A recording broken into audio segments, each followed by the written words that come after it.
এবং কোরআনের আলোকে দিনের কথা আলোচনা শোনার তৌফিক দান করেছেন। সংক্ষিপ্ত আকারে ছোট্ট একটি শব্দ দ্বারা প্রশংসা জ্ঞাপন করি সকলেই আলহামদুলিল্লাহ।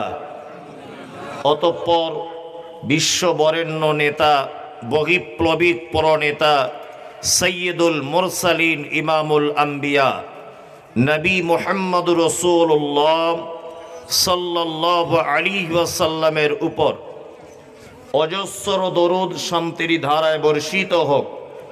আল্লাহুম্মা আমিন, আল্লাহুম্মা সাল্লি আলাইহি। আমার পূর্বের বক্তা যিনি বক্তব্য রাখছিলেন, আলহামদুলিল্লাহ খুব সুমধুর কণ্ঠে তিনি আপনাদের সামনে কথা রাখছিলেন। বর্তমান মুসলিমদের অবস্থা সম্পর্কে তিনি যতটা পেরেছেন নিজের জ্ঞান, নিজের গবেষণা থেকে আপনাদের সামনে বলার চেষ্টা করেছেন। এখন আমি আপনাদের সামনে এসেছি, কিছু কথা আলোচনা করব। ওমা তৌফিক ইল্লা বিল্লাহ, আলাইহি তাওয়াক্কালতু ওয়া ইলাইহি উনীব। সর্বপ্রথম একটি কথা জেনে রাখা খুব ভালো হবে, সেটা হচ্ছে এই যে আল্লাহ সুবহানাহু ওয়া তাআলা পবিত্র আল কোরআনের ভিতরে বলছেন, নাহনু নাকুসসু আলাইকা হাসানাল কসাস বিমা আওহাইনা ইলাইকা হাযাল কোরআন। সারা পৃথিবীতে যত গদ্য, পদ্য, উপন্যাস, কবিতা, আবৃত্তি, যা কিছু আমরা পড়ি, যা কিছু আমরা বলি, যা কিছু আমরা কলমের দ্বারাতে লিপিবদ্ধ করি, যেগুলি বলতে পারি না, এমন কিছু কথা রয়েছে মুখ প্রকাশ করতে পারে না, চোখ ইশারাতে তার ভাব প্রকাশ করে না। আল্লাহ সুবহানাহু ওয়া তাআলা বলছেন, সারা পৃথিবীতে যত রকমের কথা আছে, সর্বশ্রেষ্ঠ কথা এবং সর্বশ্রেষ্ঠ গল্প আমি আল্লাহ সুবহানাহু ওয়া তাআলা পবিত্র আল কোরআনে লিপিবদ্ধ করেছি। মানে সারা পৃথিবীতে কোরআনের থেকে উত্তম কোনো কথা আর পৃথিবীর কোনো কেতাবে পাওয়া সম্ভব কি নয়। আমি অনেক সময় বিস্ময়ে অভিভূত হই যে আমার মনে হয় পবিত্র আল কোরআন এমন একটি গ্রন্থ, আল্লাহু আকবার, যালিকাল কিতাব লা রাইবা ফি হুদাল লিল মুত্তাকিন। এটি এমন একটি গ্রন্থ যে এই গ্রন্থের ভিতরে সন্দেহ তো দূরের কথা, কোনো সন্দেহের লেশ মাত্র এই কোরআনের ব্যাপারে করা যাবে না। আর হুদাল লিল মুত্তাকিন, এবং কোরআনের থেকে সমস্ত মানুষ যে উপকৃত হবে এ কথাও নয়। কি বললাম বুঝলেন? কোরআন থেকে উপকৃত হবে কারা? যারা মুত্তাকি, তাই না? তারা। আপনারা দেখেছেন সারা ভারতবর্ষের একটা কৃতি সন্তান, মুম্বাইয়ে তার বাড়ি, ডক্টর জাকির নায়েক, তাই না? যদিও লোকটি তার নিজস্ব মাতৃভূমিতে থাকার আশ্রয় পেল না। আমরা এমন এক দেশের সুনাগরিক, যে দেশের চোর টিকে থাকতে পারে, ধর্ষক টিকে থাকতে পারে, খুনি টিকে থাকতে পারে, যে দেশের মাটিতে চোরেদেরকে মালা পরিয়ে বরণ করা হয়, যে দেশে ধর্ষকদেরকে মালা দিয়ে সম্বর্ধনা জানানো হয়, এই রকম একটি দেশ, যে দেশে সাধু মানুষদের, যে দেশে ভালো মানুষদের স্থান হয় না, চোরের স্থান হবে, ভালো মানুষের স্থান হবে না। ডক্টর জাকির নায়েক একজন জেনারেল শিক্ষিত মানুষ, কিন্তু আল্লাহ সুবহানাহু ওয়া তাআলা এমন করে লোকটাকে দ্বীনের ব্যাপারে কবুল করেছেন।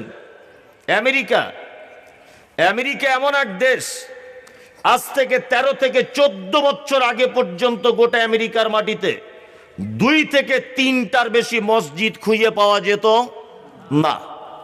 আমি ডক্টর জাকির নায়েকের বক্তব্যে অনেক প্রশ্ন উত্তর শুনি, তাতে করে যা বুঝেছি, আমেরিকার যে সমস্ত মহিলারা রাতের বেলা নাইট ক্লাবে ড্যান্স করত, আমেরিকা এমন এক জায়গা, বউ ভাড়া পাওয়া যায়।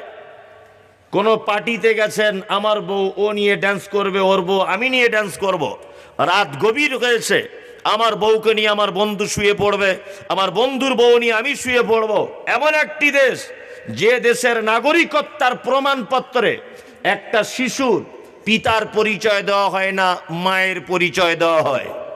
তার মানে আমাদের দেশে I card, voter card, ration card, pan card, যত রকমের প্রমাণপত্র আছে, সমস্ত প্রমাণপত্র একজন শিশু, সে নারী হোক বা পুরুষ হোক, তার প্রমাণপত্র লেখা থাকে অভিভাবক কে, না আমি মমতাজুল ইসলাম, অভিভাবক কে, না আমি হায়দার আলী, অভিভাবক কে, আমি নাসিম আক্তার, অভিভাবক কে, আমি শামীম হোসাইন। পিতার নাম উল্লেখ করা হয়, কারণ আমাদের ভারতবর্ষের মাটিতে একজন মহিলা একজন পুরুষকে নিয়ে সাংসারিক জীবনযাপন করে, এই জন্য তার পিতার পরিচয় দিতে শিশুর পক্ষে খুব সুবিধা হয়। কিন্তু আমেরিকা, পশ্চিমা দেশগুলিতে এমন পদ্ধতি যে শিশু তার বাপের পরিচয় দিতে পারে না, মায়ের পরিচয় দেয়। কারণ শিশু জানে না যে তার মা কতজনের সঙ্গে রাত কাটিয়ে কার বীর্যতে তার মায়ের পেটে সে এসেছে, তার মা নিজেও জানে না, তার মা নিজেও জানে না। এই রকম পশ্চিমা দেশগুলির যে সমস্ত মহিলারা নাইট ক্লাবে মদ্যপাবস্থায় ড্যান্স করত, স্বামী ছাড়া রাত্রি যাপন করত পরপুরুষের নিকটে, এই রকম অজস্র মহিলাদের প্রশ্নোত্তর আমি শুনেছি, যারা আজকে ডাক্তার জাকির নায়েকের বক্তব্য শোনার কারণে আজকে তারা ন্যাংটো, উলঙ্গ, অর্ধলঙ্গ ড্রেস পোশাককে বাতিল করে দিয়ে বোরখা নামক হিজাব পরিহিত অবস্থায় রাস্তাতে চলাফেরা করছে। আলহামদুলিল্লাহ। অপরদিকে ডাক্তার জাকির নায়েক, একটু ম্যানেজ করে নেন, একটু ম্যানেজ করে নেন, আপনি একটু সরে বসে একটু ম্যানেজ করে নেন ভাই, ডিস্টার্ব করিয়েন না। তাহলে ডাক্তার জাকির নায়েক তিনি একজন পেশায় কে? ডাক্তার, তাই না? পেশায় ডাক্তার। আবার আপনি দেখুন কোরআন যে কত উপকার করে আর কার জন্য উপকার আসে। অপরদিকে বাংলাদেশের ময়মনসিংহ জেলায় মহিলা, নাম তার ডক্টর তসলিমা নাসরিন। ভালো মেয়ে না খারাপ মেয়ে? খারাপ মেয়ে, তাই না? এ আবার এত বড় খারাপ, বই লিখেছে ঝুমুর, বইয়ের ভিতরে লিখছেন, আবার মনে হয় যে ফজরের সময়তে যখন মসজিদের মুয়াজ্জিন আজান দেয়, বেশ্যা যেন তার কাস্টমারকে আহ্বান জানাচ্ছে, আমার কানে এই শব্দ আসে। নাউজুবিল্লাহ। তিনি কথা বলেছেন, 40 বছরে একজন বুড়ি 25 বছরের তরতাজা যুবকের সঙ্গে বিবাহ হয় কেমন করে? নিশ্চয়ই কোনো অবৈধ সম্পর্কে জড়িত ছিল। মুহাম্মদ সাল্লাল্লাহু আলাইহি ওয়াসাল্লামের ব্যাপারে তিনি এই মন্তব্য করেছেন।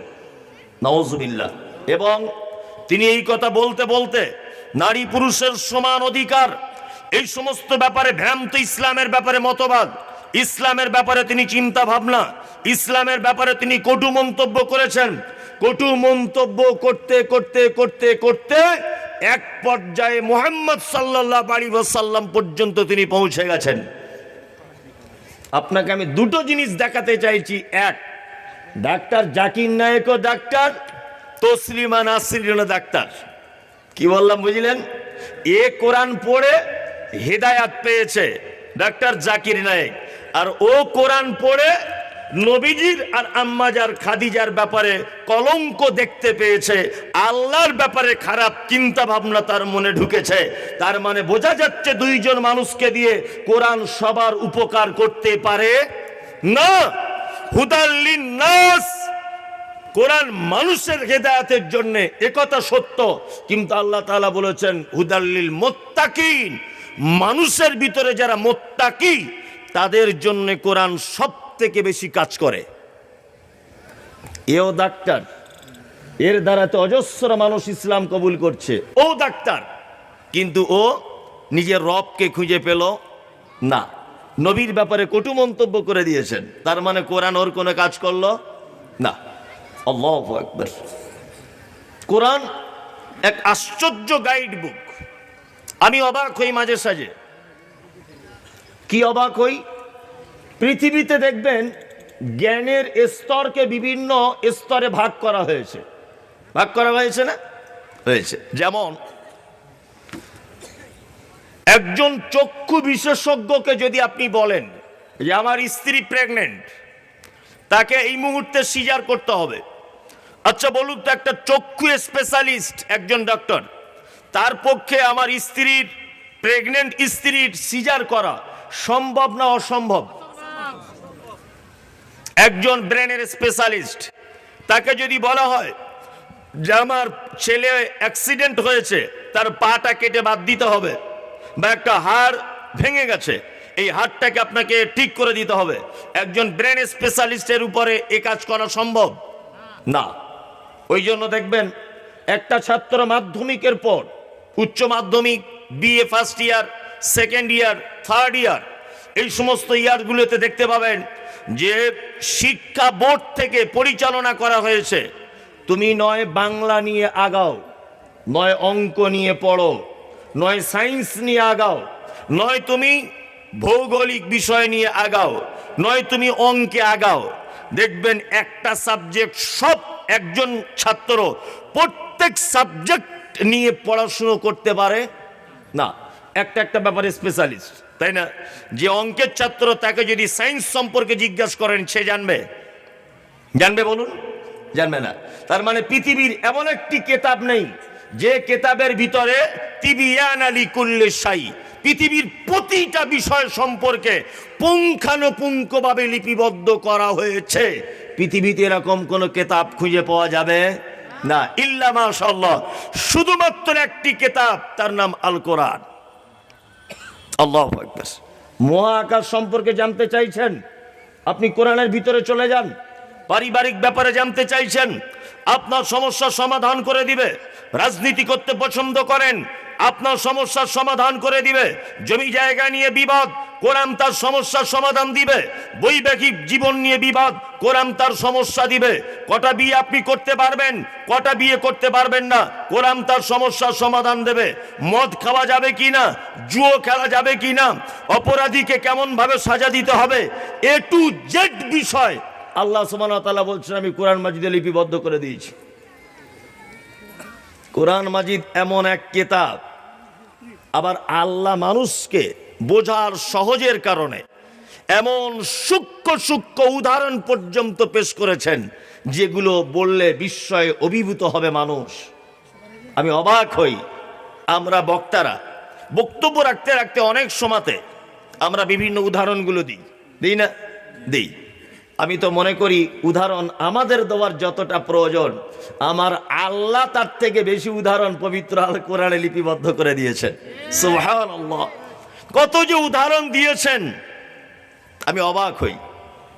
আচ্ছা বলুন তো, পৃথিবীতে কিছু মানুষ আছে তারা নিজে দাবি করে যে আমরা নাস্তিক। দাবি করে না? করে। তারা বলে আমরা নাস্তিক। আল্লাহু আকবার।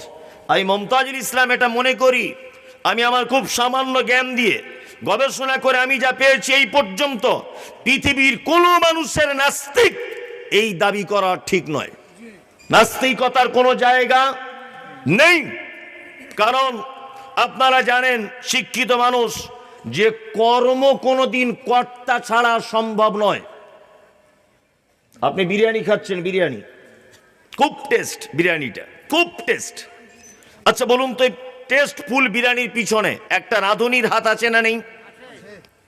আছে, আছে।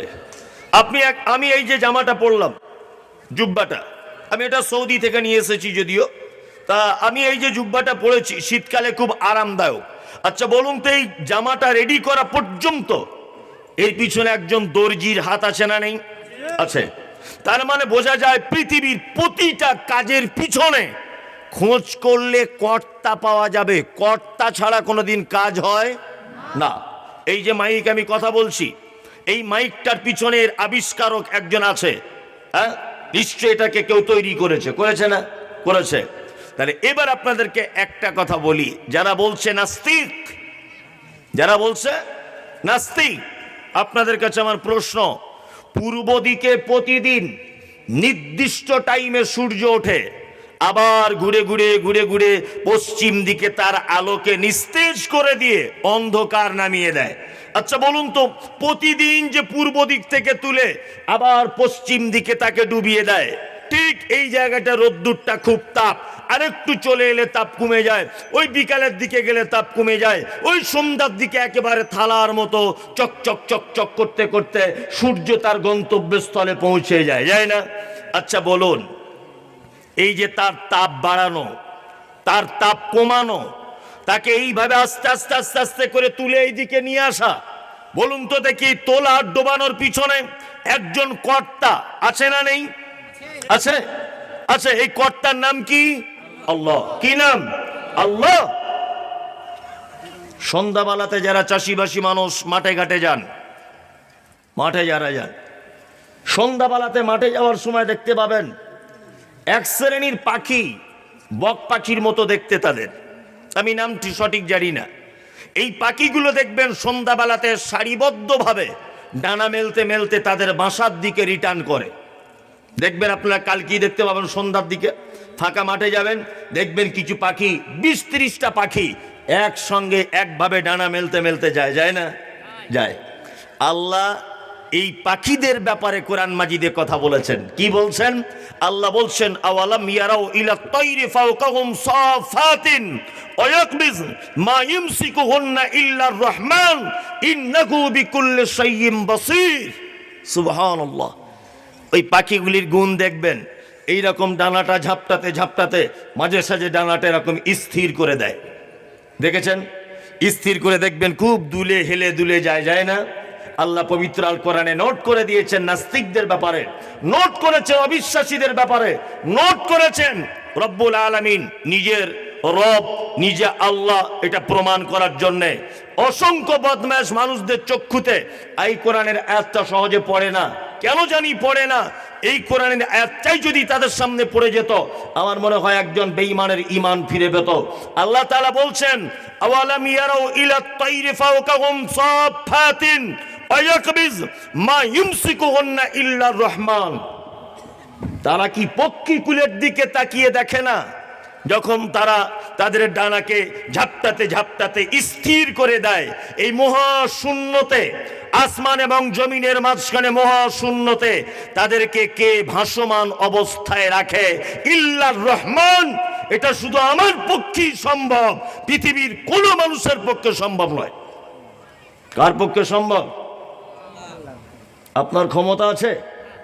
এইরকম একটা ঢিল, এরকম একটা মাটির স্তূপ, ইটের একটা টুকরো, পাথরের একটা টুকরো আপনি যদি উপরের দিকে ছুঁড়ে দেন, আপনার ধারণ ক্ষমতা পৃথিবীর কোন মেশিনের আছে যে বিনা সাহায্য সেটাকে ধারণ করে রাখবে?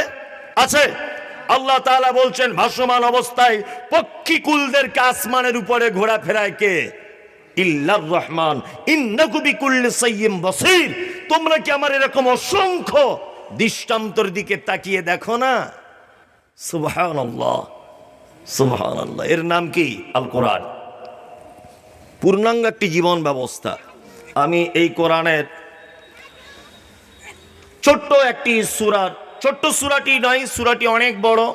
সূরাটির নাম হচ্ছে আল আরাফ। কি বললাম? আল আরাফ। সিরিয়াল নাম্বারের দিক দিয়ে 7 নম্বরের সূরা। কত নম্বর? 7 নম্বরের। আমি যদি কোরআন থেকে কথা বলি আর কথা যদি আপনার বিপক্ষে যদি চলে যায়, অসুবিধা আছে? কার কার অসুবিধা নেই? হাত তুলুন তো দেখি। কই দেখি, কে বলেছে অসুবিধা নাই? কোরআনের যদি আপনাকে গুলে খাইয়ে দেওয়া হয়, তবুও আপনার বিপক্ষে চলে গেলে আপনি পালাবেন, যে এবার তো আমার বিপক্ষে কথা হচ্ছে, তাই না? কিন্তু আমরা এখানে বসবো শুধুমাত্র নেকির উদ্দেশ্যে, ইনশাআল্লাহ। আমরা নেকির উদ্দেশ্যে বসবো ইনশাআল্লাহ। আপনারা জানেন যে পবিত্র আল কোরআনের আজকে খুব মজার মজার কথা বলবো, খুব জ্ঞানগর্ভ আলোচনা। আপনার কাছে বিনীত অনুরোধ যে আপনি বক্তব্যের সঙ্গে মুনাফিকি করে উঠে যাওয়ার চেষ্টা করবেন না। আপনি যদি বলেন 1 ঘন্টা বলবেন, আমাদের ধৈর্য 1 ঘন্টা, আমি তাই বলবো। যদি বলেন মাওলানা সাহেব আমাদের ধৈর্য 2 ঘন্টা, আমি তাই বলবো। আমি চেষ্টা করব আপনার সাধ্য অনুযায়ী বলে আপনাকে বাড়িতে ঘুমাতে যাওয়ার সুযোগ করে দেবো ইনশাল্লাহ, ফজরে যাতে আপনার উঠতে অসুবিধা না হয়। আপনারা জানেন যে পবিত্র আল কোরআনের প্রতিটি সূরার নামকরণের পিছনে একটা ঐতিহাসিক প্রেক্ষাপট লুকিয়ে থাকে, থাকে না? যেমন সূরা বাকারা, এই সূরা বাকারা বনী ইসরাইলদের গাভীর ব্যাপারে একটা ঘটনা আছে, এটা আমি বলছি না। আচ্ছা, নাম্বার 2, আপনি সূরা ফিল, আলাম তারা কাইফা ফাআলা রাব্বুকা বিআসহাবিল ফিল, ফিল মানে হাতি, তাই তো? হাতির ব্যাপারে আল্লাহ পবিত্র আল কোরআনে সূরা অবতীর্ণ করেছেন। নিশ্চয় এর ব্যাপারে, হাতির ব্যাপারে হস্তি বাঘিনীদের এতে ইতিহাস লুকিয়ে আছে। আরব, আরব শব্দের অর্থ হচ্ছে উচ্চ স্থান। কি? উচ্চ স্থান। আপনাদেরকে বলি, জান্নাত আর জাহান্নামের মাঝখানে, জান্নাত আর জাহান্নামের মাঝখানে একটা উচ্চ জায়গা আছে, প্রাচীর, তার নাম আল আরফ। কি বললাম বুঝলেন? আল আরফ সম্পর্কে আল্লাহ সুবহানাহু ওয়া তাআলা অত্র সূরার ভিতরে অনেক কথা তিনি লিপিবদ্ধ করেছেন। আমি সেই সূরার শুরুর দিকে আপনাদেরকে কিছু কথা আলোচনা করার চেষ্টা করছি, ইনশাআল্লাহ যতটা হয়। একটা একটা করে আয়াত বলবো আর একটু করে তাফসীর করার চেষ্টা করব ইনশাআল্লাহ। আমি একেবারে কোরআনের শুরু থেকে শুরু করার চেষ্টা করছি, সেটা হচ্ছে এই। আচ্ছা বলুন, পবিত্র আল কোরআন তেলাওয়াত করা এটা ইবাদত কি ইবাদত নয়? কথা বলুন। কোরআন তেলাওয়াত করা এটা কি ইবাদতের মধ্যে না ইবাদতের বাইরে? ইবাদতের মধ্যে, তাই তো? এবার আর একটা মজার কথা বলি। আচ্ছা বলুন তো, পবিত্র আল কোরআন শুরু করার সময় কি বলে শুরু করতে হয়? বলুন বলুন। আউযু বিল্লাহি মিনাশ শাইতানির রাজিম, বিসমিল্লাহির রহমানির রহিম। ঠিক যেমন বাচ্চা ছেলেকে বুঝিয়ে বুঝিয়ে বলে, মাস্টার যেমন ছাত্রদেরকে, আমি আপনাকে ঠিক তেমন বুঝিয়ে বুঝিয়ে বলার চেষ্টা করছি যাতে আপনার অনেক উপকার হয়। কি বললাম বুঝলেন? আচ্ছা, পবিত্র আল কোরআনের কোন সূরা যদি প্রথম থেকে যদি কেউ তেলাওয়াত করে তাহলে কি বলতে হয়? আউযু বিল্লাহি মিনাশ শাইতানির রাজিম, বিসমিল্লাহির রহমানির রহিম। আর কোন সূরা যদি কেউ মাঝখান থেকে যদি তেলাওয়াত করে তাহলে কি বলা লাগে? বিসমিল্লাহ। মানে ইয়েস, শুধু আউযু বিল্লাহ। কি? শুধু আউযু বিল্লাহ। এবার এখানে একটা কথা বলি, কোরআনের কোন সূরার প্রথম থেকে শুরু করতে গেলে আউযু বিল্লাহ বিসমিল্লাহ দুটোই, তাই না? আর মাঝখান থেকে শুরু করতে গেলে বিসমিল্লাহ দিয়ে না শুরু করে আউযু বিল্লাহর কথা বলা হয়েছে, আউযু বিল্লাহ দিয়ে শুরু করবে, তাই না? আর শুধু এই নয়, আল্লাহ পবিত্র আল কোরআনে বলেছেন, ফাইজা কারাতাল কোরআন ফাস্তাইজ বিল্লাহি মিনাশ শাইতানির রাজিম। তোমরা যখনই কোরআন তেলাওয়াত করবে তখনই শয়তানের ওয়াসওয়াসা থেকে, শয়তানের কুমন্ত্রণা থেকে আল্লাহর নিকটে আশ্রয় কামনা করো। এবারে আপনাদেরকে একটা মজাদার কথা বলছি, এ কথা আগে শুনেছেন কি জানি না, যদি শোনেন আবার শোনেন। 2, আচ্ছা বলুন, পৃথিবীতে যত আমল আছে, যত আমল, একটা আমল আপনি দেখাতে পারবেন যে আমলটা আউযু বিল্লাহ দিয়ে শুরু করতে হয়? জানা আছে? নাই। আচ্ছা, নামাজ যখন শুরু করি কি বলে শুরু করি? আল্লাহু আকবার, তাই তো? মিটে গেল। ওযু যখন করি বিসমিল্লাহ, তাই তো? ভাত খাওয়া বিসমিল্লাহ। আচ্ছা, দান এটা একটা ইবাদত, তো ইবাদত নয়? ইবাদত। কোন মানুষকে দেখেছেন জীবনে আউযু বিল্লাহি মিনাশ শাইতানির রাজিম, হুজুর আমার মৃত্যু বাপের নামে 200 টাকা? কেউ এরকম বলে? না। হজ এটা একটি ইবাদত, ইবাদত নয়? এই ইবাদতের আগে কেউ আউযু বিল্লাহ বলে? না। পৃথিবীতে কোনো ইবাদত নেই যে ইবাদতের শুরুতে আউযু বিল্লাহ দিয়ে শুরু করতে হয়। এইটার যদি শুধু ব্যাখ্যা বিশ্লেষণ করি আউযু বিল্লাহর, তে 1 ঘন্টা আমি অল্প জ্ঞানের অধিকারী আমি করতে পারবো, যাদের জ্ঞান বেশি তারা আরো করতে পারবে। শুধু আউযুবিল্লাহ। এইটা কেন পড়তে হয়, এই কেনটা আপনি এখন শুনুন 20 মিনিট ধরে। কেন পড়তে হয়, কত ইম্পর্টেন্ট, আপনি আজ পর্যন্ত কোনো কিছু শুনেছেন কি জানা নেই, শুনে থাকলে আবার শুনুন। এক, তাহলে কোরআন তেলাওয়াত করা ইবাদত, আর এই ইবাদত শুরু করতে হয় কি দিয়ে?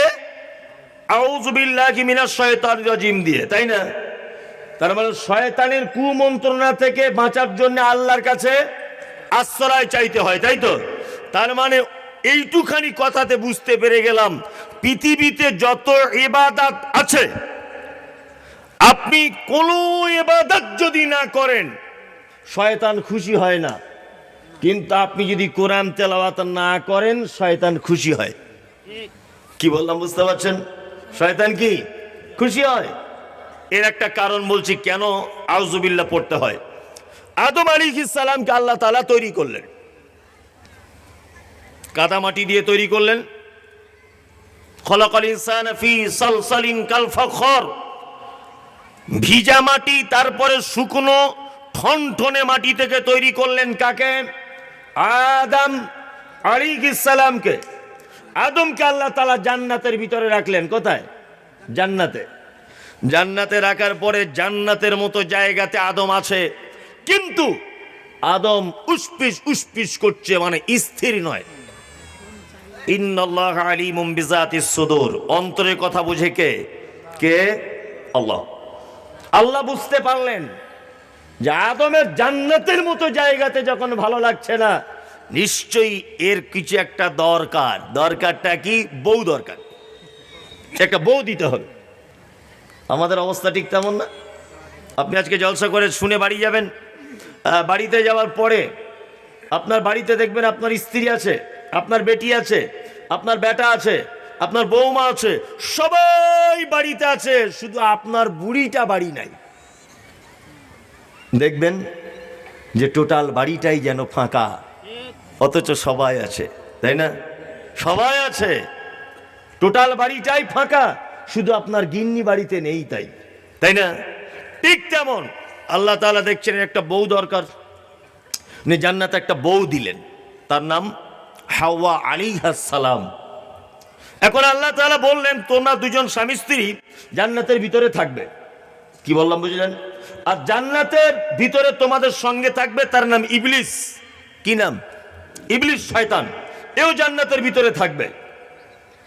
তবে আল্লাহ তাআলা বলছেন শোনো আদম আর হাওয়া, তোমরা দুজন জান্নাতের ভিতরে থাকবে, কিন্তু ওই যে গাছটা দেখতে পাচ্ছ, ওই গাছের ধারে পাশে গিয়ে ওর ফল যেন খেয়ে নিবে না। কি গাছটার নাম কি? গন্ধম। এটা মিছে কথা। কি বললাম বুঝলেন? এটা কোনো হাদিস কোরআনে বাংলা বইয়ে আরবি চটি বইয়েও লেখা নেই। কি বললাম বুঝলেন? গাছ এতটুকুই, গমের গাছ না, পাটের গাছ না, আলুর গাছ না, পেঁয়াজের গাছ, আমের গাছ না, জামের গাছ, এটা আমাদের দেখার দরকার নেই। গাছ এতটুকুই। কি বললাম বুঝলেন? গন্ধম। এ কথা মিথ্যা কথা। এবার আপনাদেরকে বলি, এখন শয়তান, ও তো ছোট থেকেই শয়তান, জন্মগত শয়তান। শয়তান তখন আদমকে গিয়ে বলছে, এই আল্লাহ ফল খেতে কেন মানা করেছে জানিস? খুব টেস্ট ফলের, আর তোরা বেশি করে খেয়ে নিবি মনে হয়, ওই জন্য আস্তে আস্তে খা, অল্প অল্প খাবি, বেশি খাবি না, তাহলে কিন্তু আল্লাহ রেগে যাবে। এদিক ওদিক করে চালাকি করে ফুসলে ফাসলে ফল খাইয়ে দিয়েছে। কি বললাম বুঝলেন? ফল যখন খেয়েছে তখন আল্লাহ তাআলা বলছেন চলো জান্নাত থেকে বার হও, বাও জান্নাত থেকে। আদমকে ফেললেন কোথায়? কোথায় আদমকে ফেলেছিলেন বার করে? ভারতে।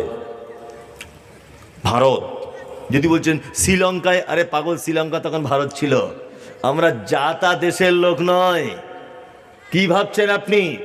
আমাদের আদি পিতা, সমস্ত মানব কুলের পিতা, মুমতাজুল ইসলামের পিতা, বুদ্ধবাবুর পিতা, নরেন্দ্র মোদীর পিতা, অমিত শাহর পিতা, সমস্ত পৃথিবীতে যত মানুষ এসেছে আজকে সবার পিতাকে আদম আলাইহিস সালাম, তাই না? আদম আলাইহিস সালামকে পাঠানো হয়েছিল কোন দেশে? ভারতে। আমরা যে কোনো দেশের লোক নয়, এটা আমাদের বাপের পৈতৃক সম্পত্তি, আমাদের দেশ। কারণ পৃথিবীর প্রথম মানুষ আদম আলাইহিস সালামকে দেশের মাটিতে ফেলা হয়েছিল। আমরা পৈতৃক সূত্রে দেশের নাগরিক। এখন কিছু বেহুদা নালায়েক গন্ড মূর্খ, মাথায় গোবর ভরা আছে, পচা গোবর, হ্যাঁ, এরা এখন বলছে মুসলিমরা এনআরসির আওতায়, সি এর আওতায়, অমুক তমুক, তোমরা দেশ থেকে চলে যাও। অত সহজ? এ কি মগের মুল্লুক পেয়েছো নাকি দেশ ছেড়ে চলে যাব? হ্যাঁ, অত সহজ? এখন মোটামুটি সবাই চুপ আছে। পশ্চিম বাংলার একটা গাধা খুব উল্টো পাল্টা বলছে, তার নাম হচ্ছে কি? শুভেন্দ্র অধিকারী। ও এমন ভাব দেখাচ্ছে মনে হচ্ছে ওর বাপের দেশ এটা, আর আমরা মনে হয় মানে পালিত পুত্রের মতো এসেছি। তোমার চামড়া উঠে যাবে। ইতিহাস তুমি পড়েছো? ইতিহাস তুমি জানো? 1947 সালে 15 আগস্ট থেকে নিয়ে 2025 সালের এই 9 জানুয়ারি পর্যন্ত সারা ভারতবর্ষে মুসলিমদের যে অবদান, এই অবদানের ইতিহাস তুমি যদি খুলে দেখো, তাহলে মুসলিমদের ব্যাপারে অন্তত পক্ষে কথা তোমার মুখে মানাতো না। তুমি ইতিহাসই জানো না। 1947 সালে 15 আগস্ট দেশ স্বাধীন হয়েছে। দেশ স্বাধীনতার জন্য সব থেকে বেশি ওলামা একরামগণ রক্ত দিয়েছে, সব থেকে বেশি। তার জ্বলন্ত প্রমাণ রয়েছে। দিল্লির গেটে তার নাম লেখা রয়েছে আজও পর্যন্ত। দিল্লির চাঁদনি তক থেকে দিল্লির খায়বার পর্যন্ত মুসলিম আলেম ওলামাদেরকে মেরে প্রতিটা গাছের ডালে ডালে এক রাত্রিতে 40,000 ওলামাদেরকে মেরে টাঙানো হয়েছিল। আমরা সেই ভারতবর্ষের নাগরিক যারা এক রাত্রিতে 40,000 ওলামাদের প্রাণ দিয়ে দিয়েছি দেশ রক্ষার জন্য। তুমি কাদের ব্যাপারে কথা বলো? হুঁশ করে কথা বলো। কোন জায়গাতে আমরা পিছিয়ে আছি এটা দেখাতে হবে, কোন জায়গাতে মুসলিমরা নেই সেটা দেখাতে হবে। ইতিহাসের পাতাতে হয়তো লিখে দেওয়া হয়েছে বাদল, বিনয়, প্রফুল্ল এরা দেশ স্বাধীনতায় এনেছে, কিন্তু মাওলানা আশফাকুল্লাহ খানের নাম বাদ পড়ে গেল। অনেক অজস্র মীর নিসার আলীর নাম বাদ পড়ে গেল, অজস্র মুসলিম আলেম ওলামাদের নাম বাদ চলে গেল। কৌশলভাবে ইতিহাসের পাতাতে ওগুলো মুছে দেওয়া হয়েছে। আসল ইতিহাস যদি আপনি দেখেন, ভারতবর্ষে আমরা কম অবদান রাখিনি, কম অবদান রেখেছি। স্বাধীনতা সংগ্রামীতে আমরা ছিলাম আগিয়ে। ভারত স্বাধীনতা লাভ করেছে, আমরা দেশের রাষ্ট্রপতি হিসাবে এপিজে আব্দুল কালামকে উপহার দিয়েছি। তুমি কোন দিকে চাইছো? তুমি ক্রিকেট প্লেয়ার দেখতে চাইছো? আমরা দামি দামি ক্রিকেট প্লেয়ারকে দিয়েছি। আজহারউদ্দিনকে দিয়েছি, মোহাম্মদ কাইফকে দিয়েছি, মোহাম্মদ শামিকে দিয়েছি, কত ক্রিকেট প্লেয়ারকে দিয়েছি। আমরা লেখক দিতে পারিনি? কাজী নজরুলকে দিয়েছি, আমরা কাজী নজরুলকে দিয়েছি। আমরা গায়ক দিতে পারিনি মুসলিমরা?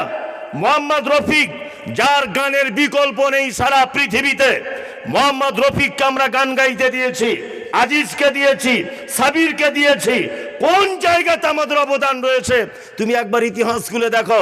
সারা ভারতবর্ষে বাবরি মসজিদ থেকে শুরু করে সারা ভারতবর্ষের আপনার তাজমহল, দিল্লির লালকেল্লা, দিল্লির জামে মসজিদ, মুর্শিদাবাদের হাজারদুয়ারি, প্রত্যেক জায়গাতে, কলকাতার শহীদ মিনার আমাদের অবদান রয়েছে। তুমি আমাদেরকে বলো দেশ ছেড়ে চলে যেতে হবে? অত সহজ? কথা বলার আগে ভেবে চিনতে বলার চেষ্টা করিও। শুনে রেখে দাও, বাঘ গাছে উঠতে বাঘ বুড়ো হয়ে গেল। একটা কথা আছে, বানর বুড়ো হয়ে গেল গাছে ওটা ভোলে না। আমরা সেই জাতি, আমরা সেই জাতি নিজের স্ত্রীকে বাসর রাত্রিতে শুইয়ে দিয়ে জেহাদের ময়দানে ছুটে যাওয়া জাতি আমরা সেই জাতি 313 জনের বিরুদ্ধে লড়াই করে জয়লাভ করা জাতি আমরা। আর তোমার মতো শুভেন্দু অধিকারীর কথাতে আমরা মুসলিমরা ভয় পাই না, কখনো ভয় পাই না। ভয় পাবার কোনো কারণও নাই, কোনো কারণ নাই। ওকে দেখে কি ভয় করব? ও তো আজকে মমতা ব্যানার্জির কোটি কোটি টাকা খেয়েছে, খেয়ে ইডি সিবিআই তদন্তে চলে আসবে বলে বিজেপির দ্বারস্থ হয়েছে। ওর কি দাম আছে? ও যখন মমতা ব্যানার্জির নেতা হিসেবে ছিল তখন ও তো নিজে ইফতার পার্টিতে গিয়ে বিসমিল্লাহ বলে ইফতার করছে, কত ঢং, মাথায় টুপি দিয়েছে, কার বাড়িতে আবার নাকি গরুর গোস্ত খেয়ে এসছে, সব ঠিক। আর এখন ইডি সিবিআই ধরে ফেলবে বলে এখন বলছে মমতা ব্যানার্জি হটাও, দেশ বাঁচাও, সব মসজিদের তলায় নাকি শিবের লিঙ্গ খুঁজছে, আর কোনো কাজ নাই। দেশের বেকার যুবকদের চাকরি নাই, রেল বিক্রি হয়ে গেল, ইলেকট্রিক বিক্রি হয়ে গেল, বাস বিক্রি হয়ে গেল, পেট্রোল বিক্রি হয়ে গেল, কেরোসিন বিক্রি হয়ে গেল, ডিজেল বিক্রি হয়ে গেল। সারা ভারতবর্ষে বেকারত্বই, উচ্চ শিক্ষায় শিক্ষিত নারী এবং পুরুষেরা অকাতরে কেউ বিষ পান করে, কেউ গলায় দড়ি দিয়ে ঝুলে মরছে চাকরির অভাবে। আর এরা এখন শিবলিঙ্গ খুঁজতে ব্যস্ত মসজিদের তলাতে। কি বলছি বুঝতে পারছেন না?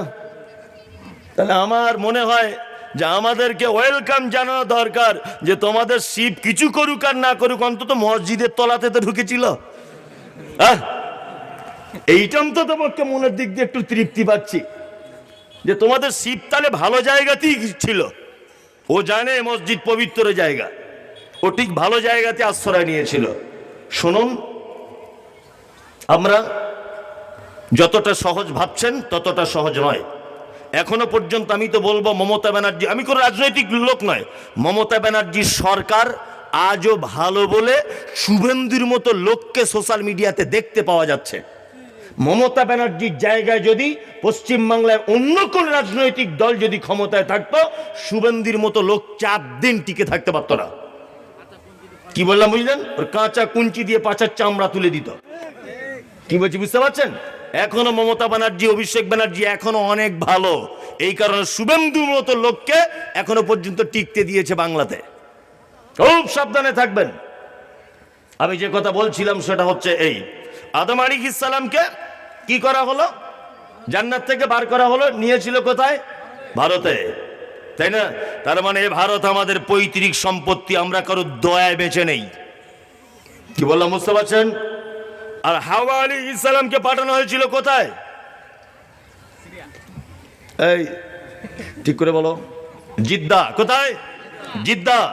জিদ্দাতে পাঠানো হয়েছিল হাওয়া আলাইহিস সালামকে। দুইজন তো ভুল করে ফল খেয়ে চলে এসেছে, এবার দুজনে দুই সাইড দিয়ে দোয়া করছে। কি দোয়া করছে? রব্বানা যালামনা আনফুসানা ওয়া ইল্লাম তাগফির লানা ওয়া তারহামনা লানাকুনান্না মিনাল খাসিরিন। রব্বানা যালামনা আনফুসানা ওয়া ইল্লাম তাগফির লানা ওয়া তারহামনা লানাকুনান্না মিনাল খাসিরিন। শুধু দোয়া করছেন, রব্বানা, হে আমাদের প্রতিপালক, যালামনা, দুজনাই জুলুম করে দিয়েছি আমরা, আনফুসানা, নিজের নফসের উপরে, ওয়া ইল্লাম তাগফির লানা, তুমি আমাদেরকে ক্ষমা করে দাও, ওয়া তারহামনা, আমাদের উপর রহম করো, লানাকুনান্না মিনাল খাসিরিন, তাছাড়া আমরা ক্ষতিগ্রস্তদের অন্তর্ভুক্ত হয়ে যাব। বারবার যখন দুজন দুই প্রান্ত থেকে দোয়া করছেন, তখন আল্লাহ তাআলা বলছেন, যা তোদের দুজনকে ক্ষমা করে দিলাম, দুজনকে ক্ষমা করে দিলাম। আমি কিন্তু আউযুবিল্লাহ পড়তে হয় কেন এটা বলছি, এখনো সূরা শুরু করিনি, অত সহজ নয় বক্তব্য দেওয়া। কি বললাম বুঝলেন? হ্যাঁ, চুপচাপ বসুন, এখন আউযুবিল্লাহ বলতে এখনো 30 মিনিট লাগবে। শুনুন, শুধু আউযুবিল্লাহ দিয়েই জলসা শেষ, সূরার দিকে যেতে পারবো না। কি বললাম বুঝলেন তো? হ্যাঁ, আসলে এগুলো কোনো দিমাগ নয়, অহংকার নয়, কিছু নয়। মানে কোরআন এমন একটা জিনিস না, এর ভিতরে আপনি ঢুকে গেলে আর বার হতে পারবেন না। এই এমন এক মহাসমুদ্র, এর ভিতরে আপনি ঢুকে যান, একটা আয়াতের ভিতরে যদি আপনি ঢুকে যান, সে আয়াত থেকে আর বার হতে পারবেন না। আল্লাহু আকবার। আমার কাছে একটা বই আছে, আউযুবিল্লাহর হাকিকাত। এই বইটা আমি আজকে 4-5 দিন যাবত পড়ছি। তার লেখক 350 পৃষ্ঠার লিখেছে শুধু আউযুবিল্লাহর ব্যাপারে। কত পৃষ্ঠার? 350 পৃষ্ঠার।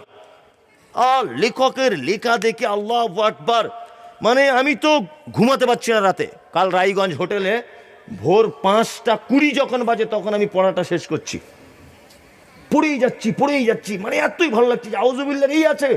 আল্লাহু আকবার, অবাক। এইবার আল্লাহ তাআলা দোয়া কবুল করলেন, আবার দুজনকে ক্ষমা করে দিলেন, আদমকে আর হাওয়াকে। এবার আল্লাহ আদমকে আর হাওয়াকে ডেকে বলছে, দুজন শোনো, তোমাদেরকে পৃথিবী নামক একটি জায়গাতে পাঠাবো। পৃথিবী নামক একটি জায়গাতে তোমাদেরকে পাঠাবো। তখন আদম আলাইহিস সালাম মনে মনে ভাবছেন যে আমরা দুজনাই কি শুধু পৃথিবীতে যাব, না সাথে কেউ থাকবে? তখন আল্লাহ বলছে তোমাদের দুজনার সাথে থাকবে, তার নাম ইবলিস। তখন আদমের মন খুব খারাপ, যে একবার সাথে থেকে জান্নাত থেকে বার করেছে ফুসলে ফাসলে, আবার যদি এ বদমায়েশ আমাদের সাথে পৃথিবীতে থাকে তাহলে তো আর মনে হয় জান্নাতের চান্স নাই। আদম আলাইহিস সালাম যখন টেনশন করছেন, তখন আল্লাহ তাআলা বলছেন, আদম চিন্তা হবার কোনো কারণ নেই, তোমাদের দুজনকে আমি পৃথিবীতে পাঠাচ্ছি আর ইবলিসকেও পাঠাচ্ছি। তবে শোনো, তোমরা দুজনে একা যাবে না, তোমাদের সাথে একটি গাইড বুক দিব, একটি কিতাব দিব, জীবন ব্যবস্থা। এই জীবন ব্যবস্থা অনুযায়ী যদি তোমরা দুজন চলো তাহলে তোমরা আর পথভ্রষ্ট হবে না। এইটা এখন ইবলিসের কানে ঢুকেছে। আচ্ছা, তাহলে ওদের দুজনকে কিতাব দিবে আর ওই কিতাব অনুযায়ী চলবে? দাঁড়াও, তোমার কিতাবের 12টা বাজাবো, কিতাবও পরিবর্তন করব নরেন্দ্র মোদীর মতো লোককে দিয়ে, আর অমিত শাহর মতো বদমাস লোককে দিয়ে কোরআন পর্যন্ত, আমি কিতাব পর্যন্ত পরিবর্তন করব। ওই জন্য তার জ্বলন্ত প্রমাণ, আদম থেকে নিয়ে ঈসা আলাইহিস সালাম পর্যন্ত যত কিতাব ও যত সহিফা আল্লাহ তাআলা অবতীর্ণ করেছেন, প্রতিটি কিতাব, কে ওখানে আওয়াজ করছে? কে ফটফট করে আওয়াজ করছে? প্রতিটি কিতাব শয়তান পরিবর্তন করেছে না? আচ্ছা বলুন তো, ঈসা আলাইহিস সালামের কাছে কোন কিতাব এসেছে? বুঝে বাইবেল। কি বলবো? ইনজিল। কি ইনজিল? কে বলেছে ইনজিল? আচ্ছা আচ্ছা, ঠিক আছে ইনজিল ঠিক। ঈসা আলাইহিস সালামের কাছে এসেছে কি? ইনজিল। এখানে একটা গোপন তত্ত্ব জেনে নেন, ইউটিউবার তোমরাও জেনে নাও। ঈসা আলাইহিস সালামের কাছে যে কিতাব অবতীর্ণ হয়েছিল, কিতাবের নাম ইনজিল, তাই তো? ইনজিল আরবি ভাষাতে অবতীর্ণ হয়নি, ইনজিল অবতীর্ণ হয়েছে ইয়ারমিক ভাষাতে। পরবর্তীতে সেটা ট্রান্সলেট করা হয়েছিল হিব্রু ভাষাতে।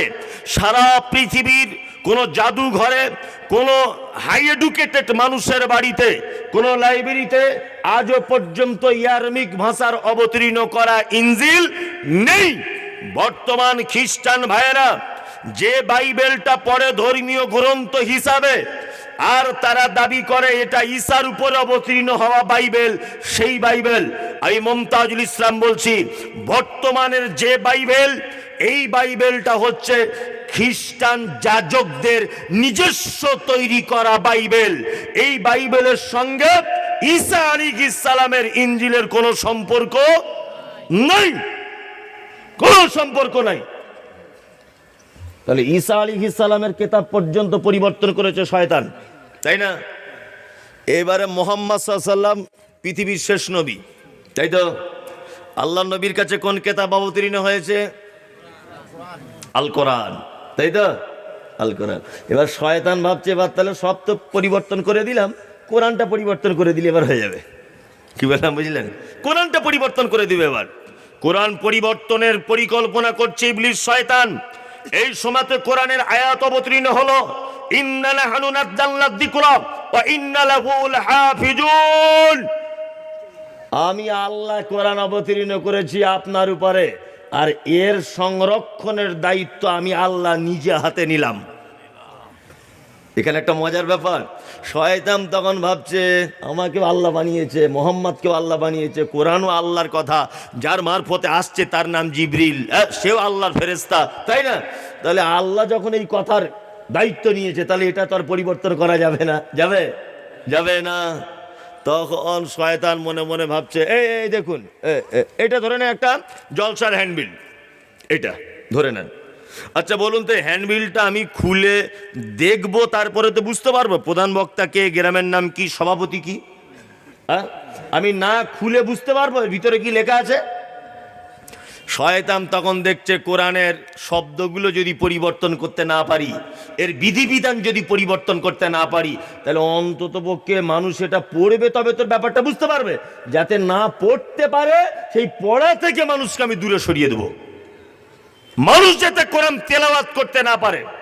ওই জন্য আল্লাহ তাআলা বলেছেন, ফাইজা কারাতাল কোরআন ফাস্তাইজ বিল্লাহি মিনাশ শাইতানির রাজিম।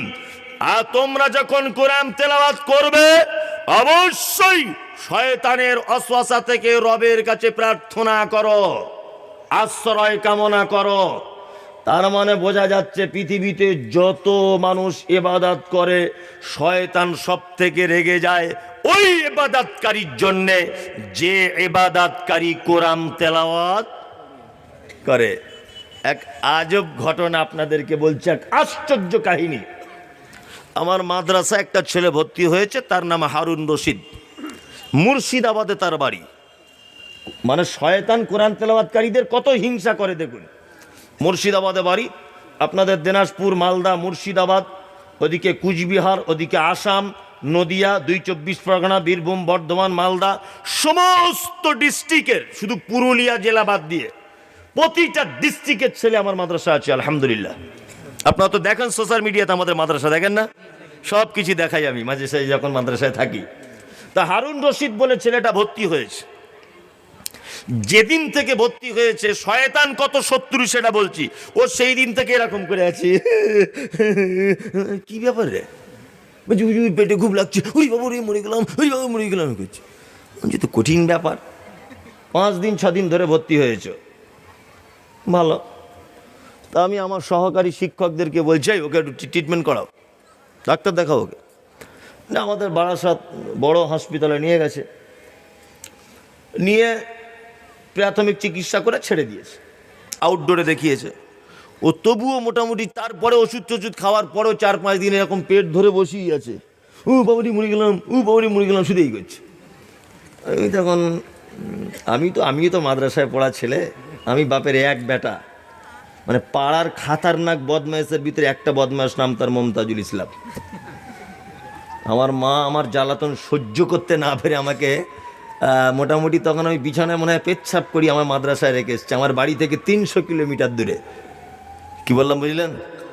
আমিও তো মাদ্রাসায় পড়া ছেলে, আমিও তো বুঝতে পারছি এর কী হয়েছে। আমি বললাম চল আমার গাড়ি করে তোকে হসপিটাল নিয়ে যাবো। আমার ড্রাইভারটা আছে, ড্রাইভারটাকে বললাম চলো গাড়িটা বার করো, ওকে একটু হসপিটাল নিয়ে যাই। যে বারাসাত হসপিটালে গেলে ওকে আমি ভর্তি করে দিলাম। কী বললাম বুঝলেন? ভর্তি করার পরে 3 বোতল সিলাইন, 2 বোতল সিলাইন চলছে, 1 বোতল কমপ্লিট আর 1 বোতল চলছে। ইঞ্জেকশন ডাক্তাররা দিয়েই যাচ্ছে। 4 থেকে 5 ঘন্টা ভর্তি হয়ে আছে, তবুও যন্ত্রণা কমে না। আমি তখন বুঝতে পারছি এটা আসলে যন্ত্রণায় শয়তান, যন্ত্রণের হয় না। একটা মহিলা নার্সকে দেখতে পেলাম, ওর নেম প্লেট দেখে বুঝতে পারলাম মেয়েটার মুসলিম, আর ওর ভাষাটাও অনেকটা মুর্শিদাবাদের মতো। তা মেয়েটাকে বলছি যে বোন, তোমার তো ভাষা দেখে বুঝতে পারছি তোমার বাড়ি মুর্শিদাবাদ, তা তুমি তো আমার থেকে অনেক ছোট বয়সে। আচ্ছা ঘটনা এই ব্যাপার, এটা আমার মাদ্রাসার ছেলে, একটা দুস্থ গরিবের ছেলে, তুমি একটু একে চিকিৎসা করো। তা আমাকে তখন বলছে হুজুর আপনাকে তো চিনি, মমতাজুল ইসলাম, আমার মা আপনার খুব ভক্ত। খুব কথাবার্তা হতে হতে আমি তখন বললাম এক কাজ করো, ওর কিন্তু আমার মনে হচ্ছে অরিজিনাল যন্ত্রণা হয় না, তুমি এক কাজ করতে পারবে বোন? হচ্ছে কি? অপারেশনের যন্ত্রপাতিগুলো আনো তো, যাও অপারেশনের যন্ত্রপাতিগুলো আনো। তো বলছে কেন হুজুর? আমাকে বলছে কেন? বলছে আনো না, পেটের যন্ত্রণা অরিজিনাল হচ্ছে কিনা আমি এখনই পরীক্ষা করে দিচ্ছি, তোমাদের কোনো ল্যাবরেটরিতে নিয়ে যেতে হবে না, আমি নিজেই পরীক্ষা করবো ওর যন্ত্রণা হচ্ছে কিনা। ও তখন এইরকম বড় বড় 3-4টে ছুরি কাঁচি বুঝলেন সব নিয়ে এখন ওই ছেলেটার পাশে দাঁড় করিয়েছে। ছেলেটা তখন আমাকে বলছে জি ওগুলো কি করবে? বলছি তোর যে 1 সপ্তাহ যাবৎ পেটে যন্ত্রণা হচ্ছে ওটা এখন বুক চিড়ে দেখবে, পুরো একদম ওপেন সার্জারি, অজ্ঞান টজ্ঞান কিছু করবে না, পুরো এখান থেকে চিড়ে পেটের ভিতরে দেখবে যে মালপত্র ঠিক আছে কিনা। তখন বলছে হুজুর একটা কথা বলবো। যে কি বল? যে আল্লাহর কসম বলছি আমার পেটে যন্ত্রণা হয়নি, আমার মায়ের জন্য মন খারাপ করছিল হুজুর। তার মানে তখন বুঝলাম শয়তানেকে হসপিটাল পর্যন্ত নিয়ে এসছে কোরআন পড়া থেকে বিরত রাখার জন্য। কি বললাম বুঝলেন? কিন্তু আমি মমতাজুল ইসলাম শয়তানকে সাকসেসফুল হতে দিইনি। আজকে সেই ছেলেটা 11 পড়া হিপস চলছে আলহামদুলিল্লাহ। শয়তান তাকে হসপিটাল পর্যন্ত পৌঁছে দিয়েছে, সিলাইন পর্যন্ত লাগিয়েছে, ইঞ্জেকশন পর্যন্ত দিয়েছে শয়তান। কোরআন পড়া থেকে ছেলেটাকে বিরত রাখতে হবে। তার মানে পৃথিবীতে সব থেকে বড় শত্রু কোরআন তেলাওয়াতকারীদের, সেটা হচ্ছে ইবলিস শয়তান। আমরা বলি না মাদ্রাসার ছেলেরা খুব বদমায়েশ হয়, বলি না? বদমায়েশ ও নয়, অটোমেটিক ওর পিছনে 40টা করে শয়তান ঘুরছে, অটোমেটিক। কি করে ওকে কোরআন পড়া থেকে দূরে সরা যায়, কি করে কোরআনের তেলাওয়াত থেকে দূরে সরিয়ে রাখা যায়, কি করে আলেম হওয়া থেকে দূরে সরিয়ে রাখা যায়। এই সমস্ত শয়তানদের সঙ্গে জিহাদ করার পরে একটা ছেলে তৈরি হয় কোরআনের হাফেজ। কি বললাম বুঝলেন? তাহলে আউযুবিল্লাহ কেন পড়তে হয় বলে দিলাম তো, মাথায় ঢুকলে? এটা ঢুকলো। তাহলে বিসমিল্লাহটা তো এখন বাকি, এইটা তো বললে তো এই তো 12টা বাজতেই গেল প্রায়। বিসমিল্লাহ আজ আর হলো না, বিসমিল্লাহটা বাদ দেন। বিসমিল্লাহির রহমানির রহিম। এবার সূরাটা শুরু করছি। আল্লাহ তাআলা বলছেন আলিফ লাম মিম সাদ। পবিত্র আল কোরআনে 29টি সূরার ভিতরে এই রকম শব্দগুলো আছে। আলিফ লাম মিম তাহা ইয়াসিন কফ আলিফ লাম র, আছে না? আছে। এইগুলোকে আরবিতে বলা হয় হুরুফে মুকাত্তিআত, বাংলাতে বলা হয় বিচ্ছিন্ন অক্ষরমালা। এই ব্যাপারে এর মানে মতলব কি আল্লাহ নবী সাল্লাল্লাহু আলাইহি ওয়াসাল্লাম কিছু বলেন নি, সাহাবায়ে কেরামগণ জিজ্ঞাসা করেননি। আমি মুমতাজুল ইসলাম ছেঁড়া 2-4 পাতা পড়া মৌলভী সাহেব, আমিও ব্যাপারে কিছু বলতে চাইছি না। আল্লাহু আ'লাম, আল্লাহ ভালো জানেন এর ব্যাখ্যা বিশ্লেষণ কি। আপনি জানেন অত্তর এলাকার সাইকুল হাদিসদেরকে জিজ্ঞেস করুন, বলতে পারবে না। আল্লাহু আ'লাম, আল্লাহ ভালো জানে। তারপরে আল্লাহ তাআলা বলছেন কিতাবুন উনজিলা ইলাইকা ফালা ইয়াকুন ফি সাদরিকা হারাদুম মিনহু লিতুনদিরা বিহি ওয়া যিকরা লিল মুমিনিন। আল্লাহ মুহাম্মদ সাল্লাল্লাহু আলাইহি ওয়াসাল্লামকে বলছেন কিতাবুন, এটি একটি কিতাব, উনজিলা ইলাইকা, যেটা আপনার উপরে অবতীর্ণ করা হয়েছে, ফালা ইয়াকুন ফি সাদরিকা হারাদুম মিনহু লিতুনদিরা বিহি ওয়া যিকরা লিল মুমিনিন। আপনি এর মাধ্যমে মানুষকে দ্বীনের দাওয়াত দিবেন, মানুষকে ভয় দেখাবেন। আর এই ভয় দেখাতে গিয়ে যদি কোনো বিপদের সম্মুখীন যদি হন, তাহলে আপনার মনে যেন কোনো সংকীর্ণতা যেন সৃষ্টি না হয়। যিকরা লিল মুমিনিন, আর মুমিনদের জন্য রয়েছে এই কিতাবের ভিতরে অসংখ্য উপদেশ, অসংখ্য কথা, মুমিনদের জন্য রয়েছে অসংখ্য বাণী। আল্লাহ তাআলা পবিত্র অত্র আয়াতে এই কথা বলছেন। তাহলে এটি একটি কিতাব অবতীর্ণ হয়েছে কার উপরে? কার উপরে? মুহাম্মদ সাল্লাল্লাহু আলাইহি ওয়াসাল্লামের উপরে। আল্লাহ নবীকে বলছেন আমি আপনি এই কিতাব দিয়ে মানুষকে আপনি ভয় দেখান, এই কিতাব দিয়ে আপনি তাবলীগ করেন। এই কিতাব দিয়ে তাবলীগ করতে গেলে যদি কোনো বিপদের সম্মুখীন হন, আপনার অন্তরে যেন কোনো ভয় না আসে, আপনার অন্তরে যেন কোনো সংকীর্ণতা যেন না আসে। আর মুমিনদের জন্য রয়েছে এই কিতাবে অসংখ্য নির্দেশনাবলী, অসংখ্য কথাবার্তা মুমিনদের জন্য। এইখানে কয়েকটা কথা বলছি, অনেক মানুষ এখানে আছেন তারা এখন উঠে পালাবেন আমি এ কথা বললে। আপনি পালাম, তবু আমার কিছু করার নাই, বলতেই হবে। কথা হচ্ছে এই, আল্লাহ মুহাম্মদ সাল্লাল্লাহু আলাইহি ওয়াসাল্লামকে বলছেন আপনি তাবলীগ করুন এই কিতাব দিয়ে। কোন কিতাব দিয়ে? কোরআন দিয়ে তাবলীগ করতে হবে। কোন দিয়ে? কোরআন দিয়ে তাবলীগ করতে হবে।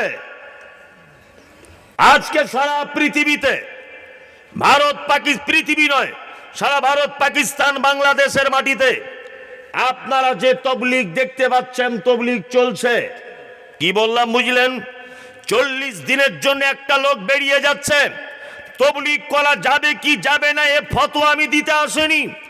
আল্লাহর কসম করে বলছি ফতোয়া দেওয়ার যোগ্যতা আমার নেই। তবে আমি এতটুকু জিনিস বুঝতে পেরেছি, 40 দিনের জন্য আপনি তাবলীগ করতে যাচ্ছেন এ কথা ঠিক। আপনি নামাজ পড়ে উঠে দাঁড়িয়ে বলছেন বাকি নামাজ বাদ আপনারা বসে যাবেন, দ্বীন ঈমানের কথা আলোচনা হবে। তারপরে আপনি যে বইটা নিয়ে আলোচনা করছেন বইটার নাম হচ্ছে ফাজায়েলে আমল। বড় দুঃখ লাগে, বড় আফসোস লাগে। ওই লোকটাকে যখন বলতে গেলাম ভাই আপনি পবিত্র আল কোরআন এবং সহিহ হাদিস থেকে পবিত্র আল কোরআনের একটা বাংলা অনুবাদ করে আপনি শোনান, ওই লোকটা তখন আমির সাহেব বলছে উপর মহল থেকে এই সিস্টেম চালু করা নেই, ফাজাইলে আমল দিয়েই চালাতে হবে। তার মানে আমি বুঝতে পারলাম এই তবলিগের পদ্ধতি কখনো আল্লাহর প্রদত্ত হতে পারে না, এই তবলিগের পদ্ধতি কখনো মুহাম্মদ সাল্লাল্লাহু আলাইহি ওয়াসাল্লামের পদ্ধতি হতে পারে না। ওই জন্যই তো আজকে বাংলাদেশের টঙ্গীর ইস্তেমার মাঠে 2 দল মারপিট করে 4 জন কবরে ঢুকে গেছে। সোশ্যাল মিডিয়া দেখতে পাচ্ছি, একটা হচ্ছে জুবায়েরের গোষ্ঠীর লোক আর একটা হচ্ছে সাদ গোষ্ঠীর লোক। তবলিগ কখন দুটো গোষ্ঠীতে ভাগ হয়েছে, একটা জুবায়ের পন্থী একটা সাদপন্থী। সাদপন্থী মারছে জুবায়েরকে, জুবায়ের পন্থী মারছে সাদকে। মুহাম্মদ সাল্লাল্লাহু আলাইহি ওয়াসাল্লাম তিনি বলেন একজন মুসলিম আরেকজন মুসলিমকে যদি হত্যা করে, যে হত্যা হয়েছে আর যে হত্যা করেছে তাদের কিলাহুমা ফিন্নার, দুইজনেরই থাকার জায়গা জাহান্নাম। তুমি যে তবলিগ জামাতের লোককে হত্যা করেছো আর যে হত্যা হয়েছে দুইজনেরই থাকার জায়গা জাহান্নাম। পৃথিবীতে তবলিগ যদি করতে হয় তাহলে কোরআন দিয়ে তবলিগ করতে হবে, ফাজাইল আমল দিয়ে তবলিগ চলবে না, মুনতাকাবে হাদিস দিয়ে তবলিগ চলবে না, আপনার অন্যান্য কিতাব দিয়ে তবলিগ চলবে না। তবলিগ যদি করতে হয় তাহলে তবলিগ করতে হবে কোরআন মাজিদ দিয়ে। নামাজের পর বসে যাবেন, ছোট্ট একটা সূরা তেলাওয়াত করবেন, এই সূরার বাংলা অনুবাদ করে মানুষটাকে শুনিয়ে দিবেন। এর থেকে ভালো তবলিগ আর কোন তবলিগ হতে পারে না। আর একটা কথা বলে দিই, হক কথা বলতে গেলেই সমস্যা আসতে পারে। পারে কি পারে না? পারে। আপনি দেখেছেন সারা ভারতবর্ষের কোন পীর সাহেবকে মারা হয়েছে? বাংলাদেশের কোন পীর সাহেবকে মারা হয়েছে আপনি দেখেছেন? কোন পীর সাহেব এই পর্যন্ত জেলখানাতে গেছে আপনার জানা আছে? জানা নেই। কারণ পীর সাহেব কখনো কোরআন এবং হাদিস থেকে কথা বলে না, ও তার বাপদাদার ইতিহাস বলে। অথচ আপনারা দেখেছেন সারা ভারতবর্ষের রত্ন ডাক্তার জাকির নায়েক নিজের দেশে টিকতে পারল না, পিস টিভি বন্ধ হয়ে গেল। উপর বাংলার আব্দুর রাজ্জাক বিন ইউসুফ যেখানেই বক্তব্য রাখতে যাচ্ছে বাঁশ দিয়ে আঘাত করছে, কোথাও গাড়ি ভাঙচুর করছে। আপনারা জানেন 500 কোটি টাকার মামলা দেওয়া হয়েছে আপনার আব্দুর রাজ্জাক বিন ইউসুফের উপরে। আপনারা জানেন মুজাফফর বিন মহসিন বাংলাদেশের একজন আলেম, তাকে জেল খাটতে হয়েছে। ডক্টর আসাদুল্লাহ গালিব বাংলা উপমহাদেশের সব থেকে বড় আলেম, তিনি জেলখানাতে বন্দী ছিলেন। আপনারা জানেন সত্য কথা যারাই বলেছে তাদের উপরে জাতি আঘাত করেছে, ছেড়ে দেয়নি। আজও পর্যন্ত যে সমস্ত আলেম ওলামারা বক্তব্যের মাঠে বক্তব্য রাখছে, বক্তব্য রাখার পরে সবাই নারে তাকবীর আল্লাহু আকবার দিয়ে তাকে গাড়িতে তুলে ফুলের মালা দিয়ে বাড়ি পাঠিয়ে দিচ্ছে, ভেবে নিতে হবে বক্তা এখনো পর্যন্ত সত্য কথা বলেনি। মুহাম্মদ সাল্লাল্লাহু আলাইহি ওয়াসাল্লামকে আল্লাহ তাআলা বলছেন, নবী আপনার কাছে যে কিতাব অবতীর্ণ করা হয়েছে আপনি মানুষকে দাঁড়াতে ভয় দেখান, ভয় দেখাতে গিয়ে সমস্যা হতে পারে। সমস্যা হলে আপনার মনে যেন কোনো ভয় ভীতি যেন কাজ না যেন করে। তার মানে আজও পর্যন্ত পবিত্র আল কোরআনের সঠিক কথা বললে মানুষে রেগে যাবে। যাবে কি যাবে না? যাবে। আজও পর্যন্ত সঠিক কথা বলতে গেলে রেগে যাবে। আনোয়ারুল হক ফাইজি সাহেবের নাম শুনেছেন? আব্দুল্লাহ সালাফি সাহেবের নাম শুনেছেন? আসামে কোন এক মোনাজারা করতে গিয়ে, এটা আমার শোনা গল্প, আমি দেখিনি, শোনা গল্প বলা ঠিক নয়, তবু আমি ওনার মুখ থেকে শুনেছি ওই জন্য বলছি। আসামে কোন এক জায়গায় মোনাজারা করতে গিয়ে ঘরের ভিতরে তালা মেরে দিয়ে পেট্রোল কেরোসিন দিয়ে তাদেরকে আগুন ধরাবার ব্যবস্থা করা হয়েছিল। কি বললাম বুঝতে পারছেন? সারা ভারত পাকিস্তান বাংলাদেশের একটা পীর সাহেবকে দেখুন তো, যে পীর সাহেবকে মারা হয়েছে, যে পীর সাহেবকে জেলখানাতে আছে। বাংলাদেশের অজস্র আলেমরা জেলখানাতে বন্দী হয়েছে, একটা পীর সাহেবকে দেখাম তো এই পীর সাহেব জেলখানাতে গেছে? নাই। কারণ পীর সাহেব তো কোরআনের কথা বলে না। ওর বাপ কি করেছিল, কোথায় পেচ্ছাপ করেছিল, ওর বাপের পেচ্ছাপের রং কেমন, এইগুলো সারা জীবন বলে। হ্যাঁ, ওর বাপের পেচ্ছাপ একজন শরবত বলে খেয়ে ক্যান্সার রোগ ভালো হয়ে গেছে, ওর ওই বক্তব্য, ওর আর কোনো বক্তব্য নাই। কি বললাম বুঝলেন তো?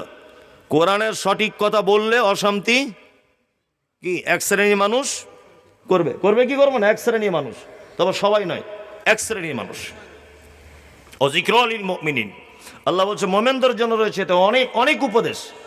তারপরে আল্লাহ তাআলা 3 নম্বর আয়াতে বলছেন কি, ইত্তাবিউ মা উনজিলা ইলাইকুম মির রাব্বিকুম ওয়ালা তাত্তাবিউ মিন দুনিহি আউলিয়া কলিলাম মা তাযাক্কারুন।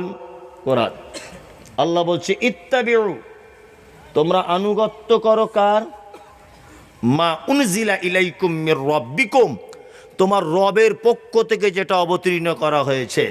রবের পক্ষ থেকে অবতীর্ণ করা হয়েছে কি, হ্যাঁ, আল কোরআন। বর্তমানে কিছু মানুষ আবার বার হয়েছে ভণ্ডর দল, এরা বলছে আমরা আহলে কোরআন, শুধু কোরআন মানি হাদিস মানি না। এরকম একটা দল আছে না, পানি আছে একটু দেওয়া যাবে, কই বিসমিল্লাহ, দাঁড়ান দাঁড়ান, আলহামদুলিল্লাহ। এ ভণ্ডর দল, এরা বলছে আমি শুধু কোরআন মানি হাদিস মানি না। বলছে কি বলছেন, এক দল আছে না নতুন করে বার হয়েছে, এদের দলিল এই আয়াতটা, দলিল এই আয়াত, ইত্তাবিউ মা উনজিলা ইলাইকুম মির রাব্বিকুম। আল্লাহ বলছে আনুগত্য করো রবের পক্ষ থেকে যেটা অবতীর্ণ করা হয়েছে, তাদের দলিল হিসাবে এইটা। এবার দেখুন তো আমি তাদের দলিলটা কেমন করে খণ্ডন করতে পারি। আমি মমতাজুল ইসলাম, পেশায় একজন শিক্ষক, পেশায় কি শিক্ষক, ইনি হচ্ছেন আমার ছাত্র, ধরে নেন, তাই তো। ওই যে চেয়ারে বসে আছেন একজন, এই দিকের মানুষটা, এই দিকেরটা, ওনার নাম আব্দুল্লাহ, ধরে নেন। উনি একজন এলাকার জ্ঞানী এবং খুব নামী মানুষ, ভালো করে বুঝবেন। এ আমার ছাত্র আব্দুল্লাহ এলাকার জ্ঞানী মানী মানুষ। আমি 2 মিনিটের জন্য আপনাকে তুমি বলে কথা বলছি, কিছু মনে করবেন না, বোঝানোর জন্য।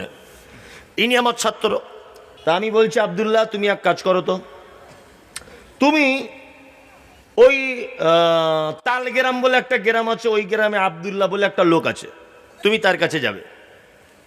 তার কাছে গিয়ে সে তোমাকে যা যা কিছু বলবে তুমি তাই তাই করবে, বিন্দু পরিমাণ তুমি কথা নড়চড় করবে না। তাহলে আমি পাঠালাম, এটা আমার কে, ছাত্র, আমার ছাত্রকে পাঠালাম কার কাছে, আব্দুল্লাহর ওই লোকটার কাছে, তাই না। এবার এ আব্দুল্লাহর কাছে গেল, গিয়ে আব্দুল্লাহ তখন বলছে আমার মোটর সাইকেলটা মুছে দাও। এ তখন বলছে ওটা তো বলা ছিল না। আব্দুল্লাহ তখন বলছে আমার স্ত্রীর শরীর খারাপ, একটু ওষুধ এনে দাও। তখন বলছি এটা তো বলা ছিল না। আচ্ছা আমি বলেছি যা যা বলে তাই তাই শুনবে, তাহলে এখানে আর নাম করে কিছু জিনিস বলার প্রয়োজন আছে, আছে না। এবারে ও যখন বলছে আমার মোটর সাইকেলটা মুছে দাও, এ তখন বলছে করবো না। ও যখন বলছে ঔষধটা এনে দাও, তখন বলছে আনবো না। আচ্ছা বলুন তো, এ আমার ছাত্র, ওনার কথার যদি অবাধ্য হয় তাহলে ওনাকে অপমান করলো না আমাকে অপমান করলো, কোনটা, হ্যাঁ আমাকে, তাই না, আমাকে অপমান করলো। কারণ আমি তো বড় মুখ করে সম্মান করে ওনার কাছে পাঠিয়েছি। তাহলে এ যদি ওনার কথার অবাধ্য হয় তাহলে আমাকে অপমান করলো, তাই তো।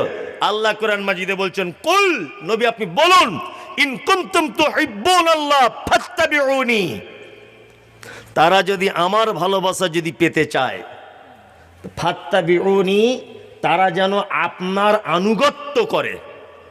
ভালো করে বুঝবেন, আমাদের তাহলে শিক্ষককে আল্লাহ, তাই তো, আমরা হলাম ছাত্র, তাই তো। আর আমাদেরকে আল্লাহ যেতে বলছেন কার কাছে, মুহাম্মাদের কাছে, ফাত্তাবিউনি, তার আনুগত্য করো। এখন আমরা যদি মুহাম্মাদের আনুগত্য না করি তাহলে আল্লাহকে অপমান করা হলো কি হলো না, হলো। বোঝাতে পারলাম? তার মানে আহলে কোরআন নামক আহলে শয়তান আর টিকতে পারলো না। আল্লাহ তো নিজে বলছে আমার ভালোবাসা যদি পেতে চাও নবীর আনুগত্য করো, তাই না। আমরা আবার এর ভিতরে অনেক গেঁড়া কল আছে, আমরা শুধু কোরআন হাদিস আর নবীকে মেনে নেবো তা নয়। আমি বারবার বলছি এটা আল্লাহর নবী বলেছে, আর বারবার বলছে আবু হানিফা বলেছে। কি আজব ব্যাপার।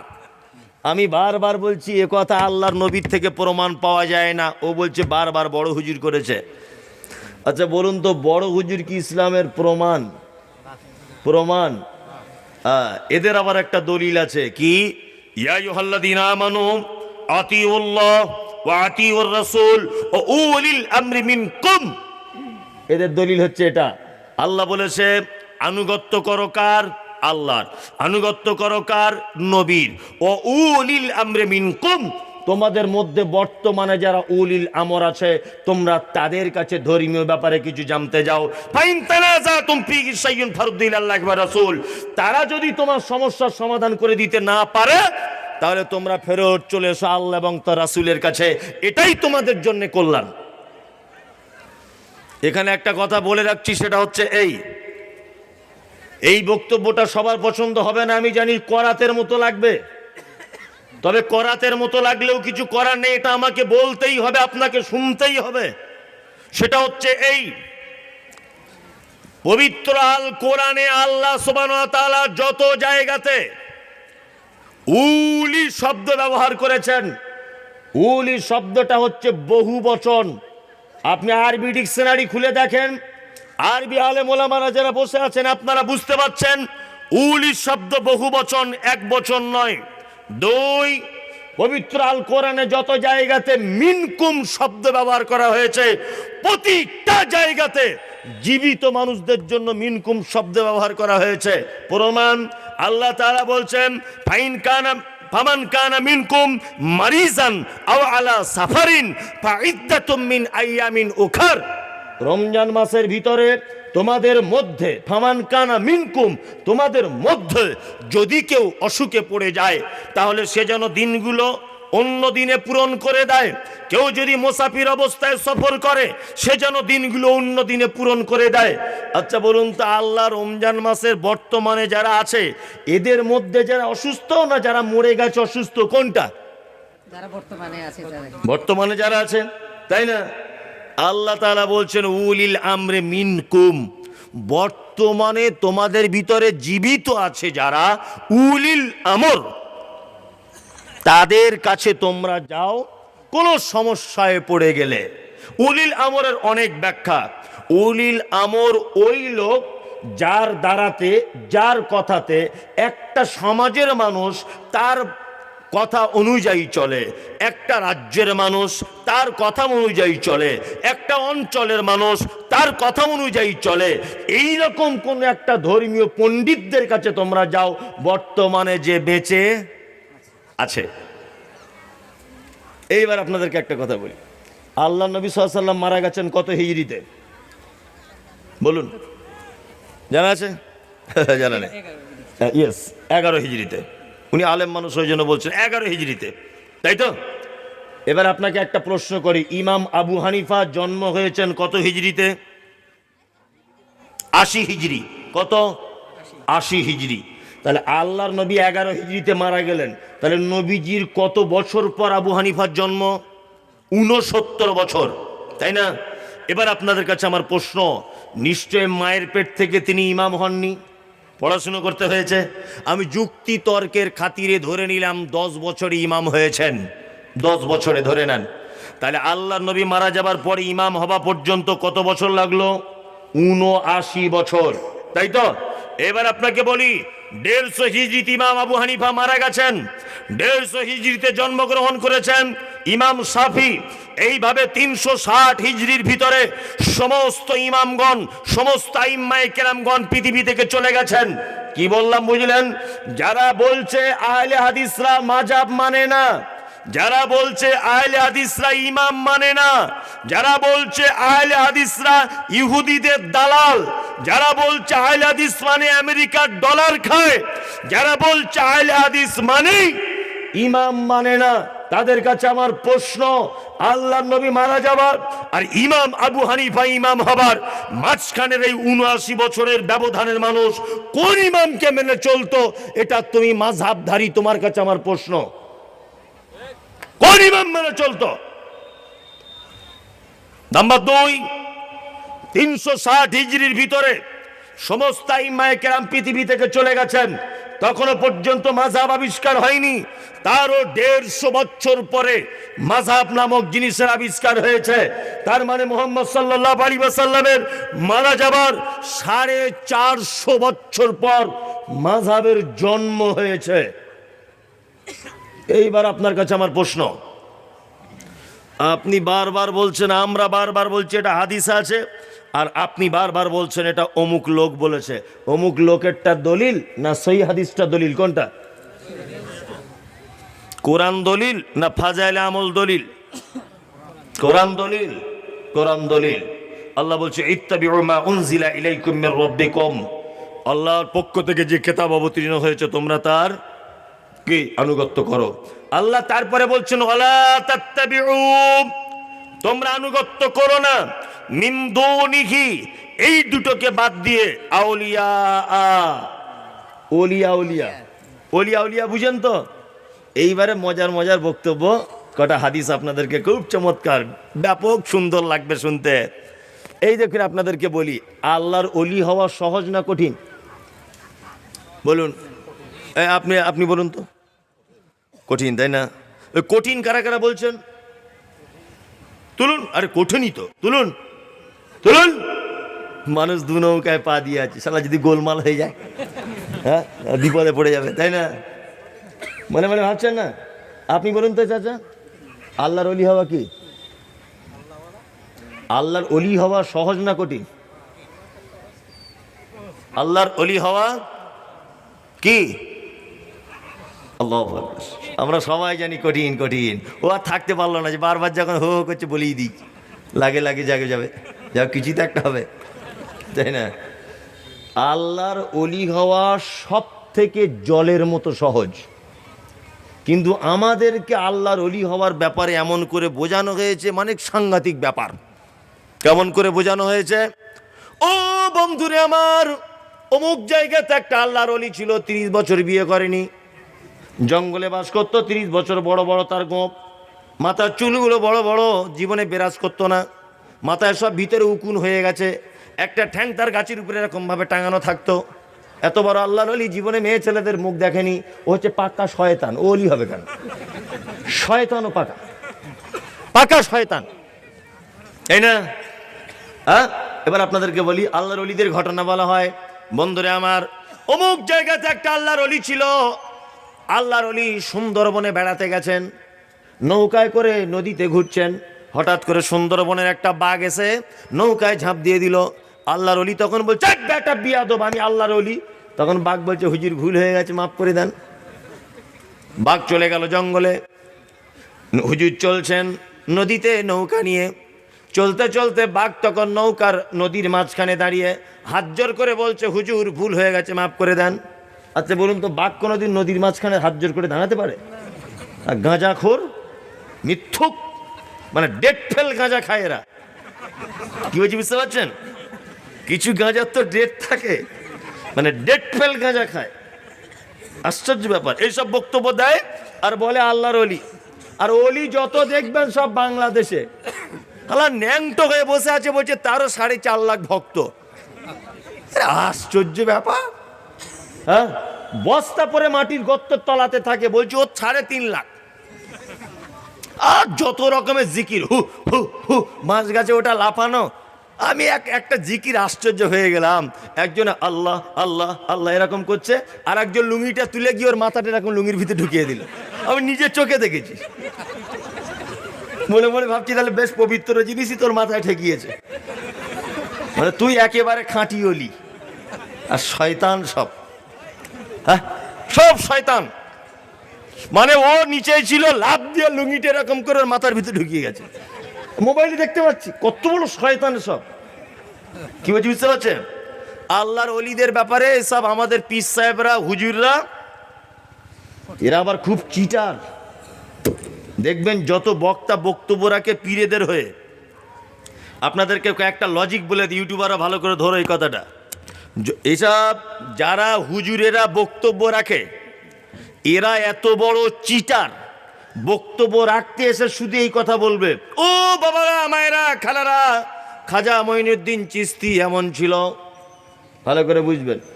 হ্যাঁ, অমুক পীর সাহেব এমন ছিল, যারা মরে গেছে বেঁচে নেই শুধু তাদের ব্যাপারে বলে। কি বললাম বুঝলেন? তখন ইউটিউব ছিল না, তাদের ব্যাপারে কোনো প্রমাণপত্র পাওয়া যায় না। তা আমি বলছি, এখন তোরা যারা নামের আগে পীর পীর পীর পীর করছ, কই তোমাদের একটা কেরামতি দেখাও দেখি এখন, তাহলে বলবো বাপের বেটা। হ্যাঁ, বলছে ট্রেন যাচ্ছিল, হুজুর এমন ফুঁক মেরে দিল, সিগন্যাল বন্ধ হয়ে ট্রেন দাঁড়িয়ে গেল।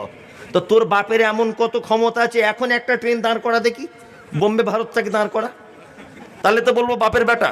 মানে যার ব্যাপারে তুমি বলছো সে তো মরে গেছে। হ্যাঁ, এ তো সত্য মিথ্যার প্রমাণ নাই। মানে পীর সাহেবদের যত বুজুর্গি সব মরে যাওয়া পীর সাহেবদের বুজুর্গি বক্তব্য দেওয়া হয়। বর্তমানে যারা বেঁচে আছে একটা বুজুর্গি দেখাও, আমরা সোশ্যাল মিডিয়া নিয়ে যাই, দেখি তোমার বাপের বুজুর্গি কত, সব মিথ্যুক। একজনা বলছে, হুজুর আপনি এমনি পীরের ব্যাপারে, ভণ্ড পীরদের ব্যাপারে বলুন, ভালো পীরদের ব্যাপারে বলছেন কেন? আমি তখন বলেছি, পায়খানার আবার কোয়ালিটি হয়, গাধা কোথাকারে। হ্যাঁ, কোটিপতি লোকের পায়খানার সেন্ট ভালো, আর রিক্সা চালকের গন্ধে এরকম ব্যাপার আছে? পীর মানেই তো ভণ্ড, এর আবার ভণ্ড, কানার রাতই বাকি দিনই বাকি। হ্যাঁ, কানার তো আবার দিন রাতের কি ভাগ করার আছে? ও সবই এক। বলছে ভণ্ডদের ব্যাপারে বলুন, সব তো ভণ্ড। আশ্চর্য ব্যাপার। এইসব বক্তব্য রাখি, লোকে আমার গাড়িতে বোম মারে। দেখেছেন তো আপনারা, মিডিয়া দেখেনি? সোশ্যাল মিডিয়া হাওড়া জেলাতে বোম মেরে দিয়েছে। আজকেও যে এখান থেকে কি করে বাড়ি যাবো ওটা মনে মনে ভাবছি, এরা ধরবে কিনা আমার। কমিটির ছেলেরা আছে, এরা আমাকে দিয়ে আসবে কুশমনি পর্যন্ত। হ্যাঁ, কোনো সমস্যা নেই, কুশমনি পর্যন্ত আমাকে দিতে হবে না, তো আমার খুব ভয়, বিশ্বাস নাই। কি বললাম বুঝলেন? সবাইকে পারা যাবে, এদের পারা যাবে না, কারণ ব্যবসায় ঘাটা পড়ছে। তাবিজের ব্যবসা আমরা তো ভাঙতে শুরু করেছি আস্তে আস্তে। কি বললাম বুঝলেন না? ইয়া নবী সালাম আলাইকার দিন আর নাই এখন। এখন শুধুমাত্র তৌহিদের পতাকা উঠবে ইনশাল্লাহ। সহিহ হাদিস এবং কোরআন ছাড়া বক্তব্যের ময়দানে আর কোনো বক্তব্য চলবে না ইনশাল্লাহ। কোন গাঁজাখড়ি গল্প, কোন পীর হুজুর আল্লামাদের গল্প দিয়ে জলসা চলবে না। শুধু সারা বাংলাতে সহিহ হাদিস এবং কোরআন দিয়ে দিনের কাজ হবে ইনশাল্লাহ। কোন পীর ফকির দিয়ে আমরা আর ইসলামকে জানতে চাই না। এখন ইসলাম দিয়ে জানবো অরিজিনাল পীর কিনা। এই আমরা অনেক সময় অলৌকিক ঘটনা শুনি আল্লাহর ওলিদের, শুনি না? হ্যাঁ, কি অলৌকিক ঘটনা? বন্ধুরে আমার, অমুক জায়গায় একটা পীর সাহেব ছিল। যে পীর সাহেব ছিল, কি হয়েছে? বলছে বাংলাদেশে একটা ছেলের গলায় কাঁটা ফুটেছে, বাংলাদেশ থেকে পায়ে হেঁটে ইন্ডিয়ায় চলে এসেছে। হুজুরকে বলছে, হুজুর তো। বলছে কি? বলছে বেটার ট্যাংরা মাছের কাঁটা ফুটেছে। পীর সাহেব তখন বলছে চোখ বন্ধ করো। মুড়ির চোখ বন্ধ করে দিল। বলছে যা, তোর বেটার কাঁটা বার হয়ে গেছে। এ তখন বলছে মুড়িদ কি করে বার করলে? বলছে এখান থেকে হাত ঢুকিয়ে দিলাম তোর বেটার গালে। আচ্ছা বলুন তো, ভারত থেকে বাংলাদেশে হাত ঢোকাতেও পারে? তা হাত কত বড়! আর চিটা সব ডেট ফেল খেয়েছে, সব ডেট ফেল। ও গাঁজাখোর পুরু মিথ্যুক। আচ্ছা, আল্লাহর ওলিদের যদি ঘটনা শুনতেই হয়, হাদিসে চমৎকার চমৎকার আশ্চর্য অলৌকিক ঘটনা আছে না নেই? আছে। আমরা আল্লাহর ওলি বলতে বুঝি তাদের জীবনে অলৌকিক ঘটনা পাওয়া যায়, তাই না? তা সাহাবীদের জীবনে অলৌকিক ঘটনা নেই? বলবো, বলি। এক, মজা লাগবে খুব। হযরত আবু হুরায়রার নাম শুনেছেন? শুনেছেন না? সব থেকে বেশি হাদিস বর্ণনা করেছেন কোন সাহাবী? আবু হুরায়রা। সব থেকে অল্প সময় আল্লাহর নবীর সঙ্গে কাটিয়েছেন কোন সাহাবী? আবু হুরায়রা। কে? আবু হুরায়রা। আবু হুরায়রা ঈমান নিয়ে এসেছে আসহাবে সুফফাতে থাকতেন। কি বললাম বুঝলেন? আসহাবে সুফফাদের নির্দিষ্ট কোনো খাবার দাবার ছিল না, কোনো নির্দিষ্ট খাবার ছিল না। কেউ যদি হাদিয়া দিয়ে যেত তা আসহাবে সুফফার লোকেরা খেত। তো হযরত আবু হুরায়রা বলছেন, একদিন এত খিদে লেগেছে আমি সহ্য করতে না পেরে রাস্তাতে বেরিয়ে পড়লাম। ধুলোবালি মাখা অবস্থাতে আবু হুরায়রা আছেন কোথায়? আর রাস্তাতে। মনে মনে ভাবছেন যে অন্য কোনো লোকের সঙ্গে দেখা হলে আমার যে 2-3 দিন খাওয়া হয়নি, এইটা দেখে অন্তত সে বুঝতে পেরে যাবে যে আমি ক্ষুধার্ত। আল্লাহ নবী সাহাবীরা ডাইরেক্ট চাইতে পারতেন? পারতেন না। আবু হুরায়রা মনে মনে ভাবছেন, তাহলে কেউ যদি এই রাস্তা দিয়ে আসে তাহলে একটা কৌশল করব, তাকে কিছু জিজ্ঞেস করব, সে আমার সঙ্গে কথা বলবে, আর আমার যে 2-3 দিন খাওয়া হয়নি এটা দেখে বুঝতে পেরে যাবে, আর আমাকে খাওয়ার কথা বলবে। রাস্তা দিয়ে আসছেন কে? রাস্তা দিয়ে আসছেন হযরতে আবু বকর সিদ্দিক রাদিয়াল্লাহু তাআলা আনহু। হযরতে আবু বকর আসছেন, আর আবু হুরায়রা বসে থেকে গিয়ে বলছেন, ওগো ভাই আবু বকর, কোরআনের এই আয়াতটা কোথায় আছে তুমি কি জানো? হযরত আবু বকর কোরআনের আয়াতটা বলে দিলেন, বলার পরে তিনি চলে গেলেন। আস্তে আস্তে করে হযরত আবু হুরায়রা ভাবছেন, তাহলে আমি হয়তো একে বোঝাতে পারলাম না। তারপরে ওই রাস্তা দিয়ে আসছে কে? ওই রাস্তা দিয়ে আসছে হযরতে ওমর ফারুক রাদিয়াল্লাহু তাআলা আনহু। হযরত আবু হুরায়রা বলছেন, ভাই ওমর, কোরআনের এই আয়াতটা কোথায় আছে তুমি কি জানো? হযরত ওমর কোরআনের আয়াত বললেন আর চলে গেলেন। আবু হুরায়রা ভাবছেন, আমার কথা আবু বকর বুঝলো না, ওমর বুঝলো না, কেউ বুঝলো না, তাহলে মনে হয় আমার আর ক্ষুধা মিটবে না। মনটা খারাপ করে বসে আছে রাস্তা থেকে আবু হুরায়রা। এইবার ওই রাস্তা দিয়ে আসছেন বিশ্ব নবী জনাবে রাসূলুল্লাহ সাল্লাল্লাহু আলাইহি ওয়াসাল্লাম। রাস্তা দিয়ে এসেছেন, আবু হুরায়রাকে দেখি মুচকে হাসলেন। আবু হুরায়রা, কি ব্যাপার, খুব ক্ষুধা লেগেছে না? আল্লাহ রাসূল, হ্যাঁ খুব ক্ষুধা লেগেছে। আল্লাহ রাসূল বলছেন, আবু হুরায়রা চলো আমার সাথে, চলো আমার সাথে চলো। হযরত আবু হুরায়রা বলছেন, আল্লাহর নবী হাঁটছেন আর আমি নবীজির পিছনে পিছনে হাঁটছি। আল্লাহ রসুল বাড়ির ভিতরে গেলেন, আমাকে ঢোকার অনুমতি দিলেন, আমি বাড়ির ভিতরে ঢুকলাম। আল্লাহর নবী আমার দিকে তাকিয়ে বললেন, আবু হুরায়রা, আরে বরকতের খানা বাড়িতে হাদিয়া এসেছে, খাবারের কোনো অসুবিধা নেই। কি বরকতের খাবার? 1 পেয়ালা দুধ। কি? 1 পেয়ালা দুধ। আবু হুরায়রা মনে মনে ভাবছেন যে সামান্য 1 পেয়ালা দুধ, 3 দিন আমার খাওয়া হয়নি, তো পেটের এক কোনায় পড়ে থাকবে, মনে মনে ভাবছেন। আল্লাহর নবী বলছেন, আবু হুরায়রা এক কাজ করো তো, আসহাবে সুফফাতে আরো যতজন সাহাবী আছে সবাইকে গিয়ে ডেকে আনো। তখন তো আবু হুরায়রা মন আরো খারাপ, সাহাবী প্রায় 40 জনের কাছাকাছি। কি বললাম বুঝলেন?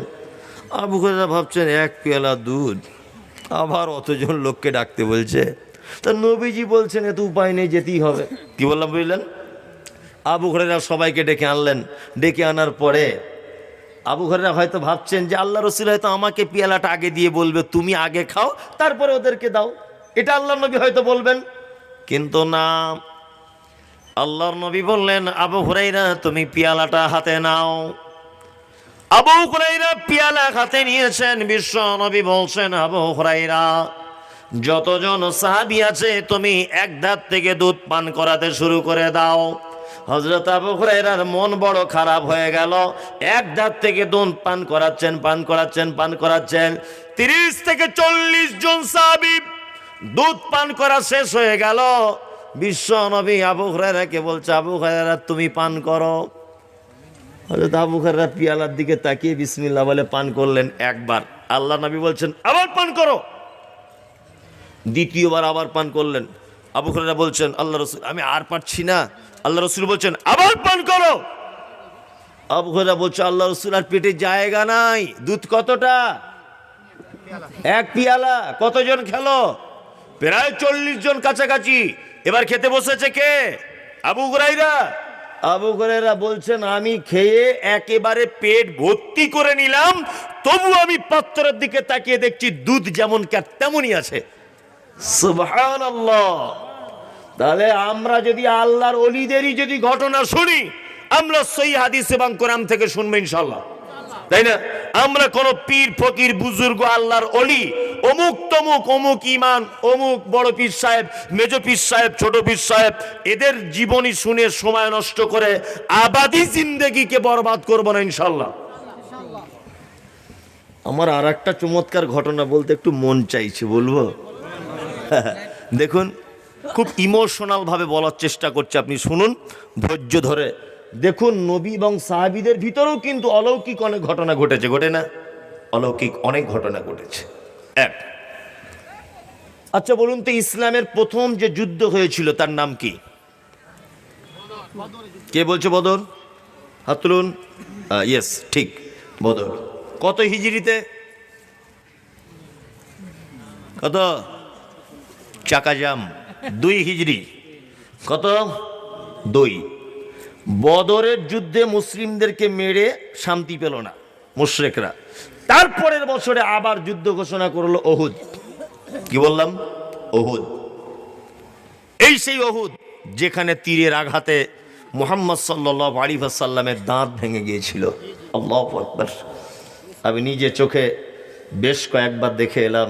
ওহুদের ময়দানে গিয়ে আমি ভিডিওতেও দেখেছি, অঝরে কেঁদেছি, কান্না থামাতে পারি না।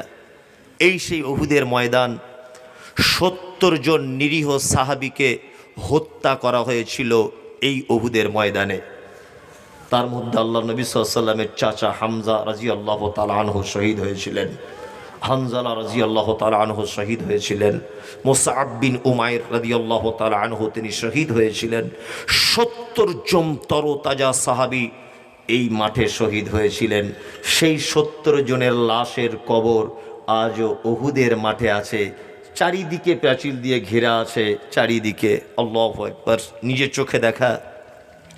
এই ওহুদের যুদ্ধে মুসলিমদেরকে মেরে তৃপ্তি পেল না মুশরিকেরা।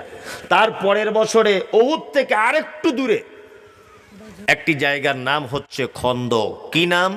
খন্দক। খন্দকের যুদ্ধের ডাক দিয়েছে। মুসলিমরা সংখ্যায় খুব কম, মুশরিকরা সংখ্যায় কি অনেক বেশি। ওঠা বসা করবে না ইউটিউবাররা, চুপচাপ। বেশি। এখন আল্লাহ নবী সাল্লাল্লাহু আলাইহি ওয়াসাল্লাম টেনশন করছেন, ইস আমার তো অল্প সাহাবী, আজকে মনে হয় কি যে বিপদ। তখন একজন যুবক তরতাজা 12-14 বছরের ইয়াং সাহাবী, নাম সালমান ফারসি, আল্লাহর নবীকে গিয়ে বলছেন, আল্লাহর নবী আপনি যদি আমি একটা পরামর্শ দিই, আপনি যদি একবার ভেবে দেখতেন। আল্লাহ রসুল বলছেন, কি পরামর্শ? বলছে, আল্লাহ রসুল মুশরিকরা যেখানে ঘাঁটি নেবে আর আমরা যেখানে ঘাঁটি নেব, এর মাঝখানে যদি একটা খাল যদি কেটে দেওয়া হয় তাহলে কেমন হয়? আল্লাহ রসুল বলছেন, কেন? বলছে, আমাদেরকে তো মারতে গেলে খালে নেমে উঠে তবে তো আমাকে মারতে হবে। আল্লাহ রসুল বলছেন, হ্যাঁ তা তো ঠিক। আচ্ছা বলুন, আমি যদি 2 তলার উপরে থাকি একা, আর নিচে যদি 20 জন থাকে, লড়াই হচ্ছে, বলুন তো জিতবে কে? আমি একা জিতবো, তাই না? তা সাহাবী সালমান ফারসি বলছেন, আল্লাহর নবী ওরা মুশরিকরা খালে নেমে উঠে তবে তো আমাদের উপর আক্রমণ করবে। ওরা যখন নামবে আমরা উপর থেকে আক্রমণ করব। আর এটা জানেন, যুদ্ধতে যত প্রকারের রণকৌশল সব বৈধ। যুদ্ধতে রণকৌশল কি বৈধ। আল্লাহ রসুল সাহাবীদেরকে বললেন, এই তোমরা তোমাদের বাড়ি থেকে দা, কুড়াল, গাইতি, কোদাল যা আছে সব নিয়ে চলো, খন্দকের খাল কাটা হবে। কাটতে টাইম লাগবে কতদিন? 3 মাসের কাছাকাছি।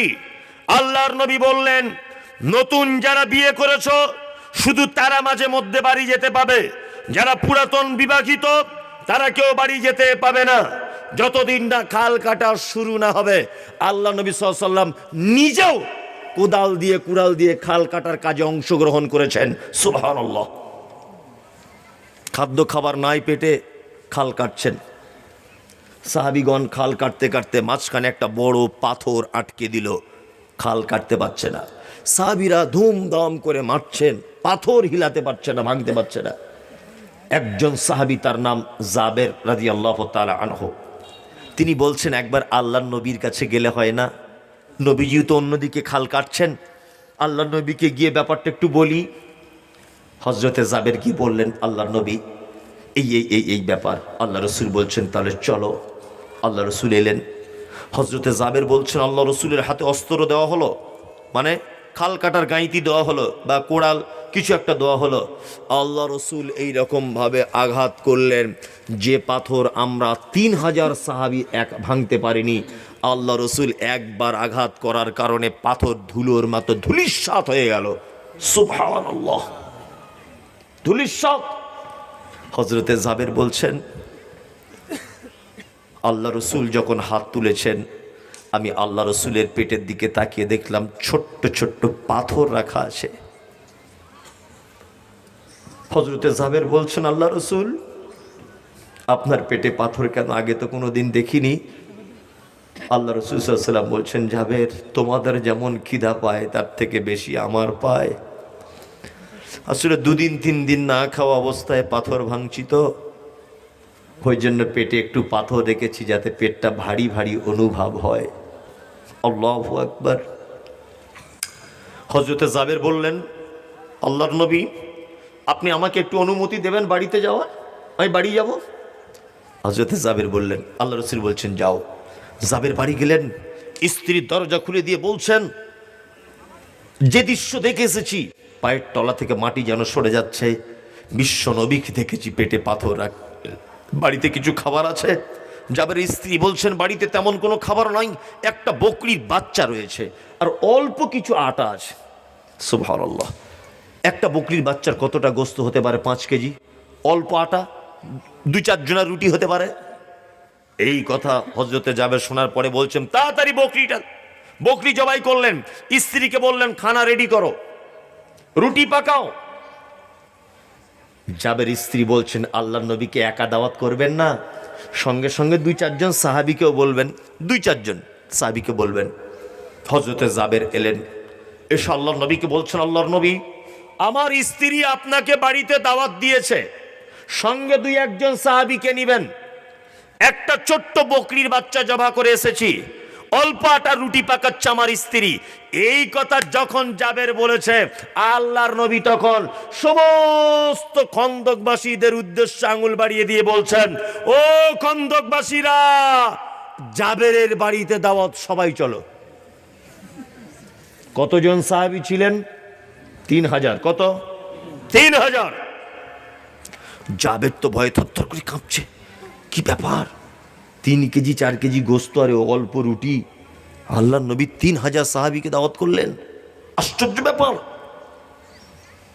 হযরতে জাবের বাড়ি আসছেন, আল্লাহ রসুল জাবেরকে পিছন দিক দিয়ে ডেকে বলছেন, জাবের শোনো, তোমার স্ত্রীকে বলবে চুলা থেকে রুটির পাত্রটা নামাতে মানা করবে, গোস্তের হাঁড়িটা নামাতে মানা করবে, আমি যাচ্ছি তোমাদের বাড়িতে। জাবের এলেন, স্ত্রীকে সে বলছেন, ঘটনায় উল্টে গেল, আমি আল্লাহর নবীকে দাওয়াত দিয়েছি আর আল্লাহর নবী 3000 সাহাবীকে দাওয়াত দিয়ে দিয়েছে। খুব টেনশন হচ্ছে আমার। ওই জন্য আমি বলি যে বিয়ে করতে গেলে একটু বুদ্ধিমতী মেয়ে দেখে বিয়ে করা উচিত। জাবের স্ত্রী কত বুদ্ধিমতী, আল্লাহওয়ালি মেয়ে। জাবের স্ত্রী তখন বলছেন, আপনি দাওয়াত দিয়েছেন কাকে? বলছে, আমি দাওয়াত দিয়েছি আল্লাহর নবীকে। জাবের বলছেন, তখন জাবের স্ত্রী বলছেন, সাহাবীদের দাওয়াত দিয়েছে কে? বলছে, সাহাবীদের দাওয়াত দিয়েছে আল্লাহর নবী। তখন স্ত্রী বলছেন, আপনি যাকে দাওয়াত দিয়েছেন আপনি তাকে নিয়ে টেনশন করুন, আর নবীজি যাদেরকে দাওয়াত দিয়েছে ও টেনশন নবীজি করবেন, আপনার নয়। সুবহানাল্লাহ।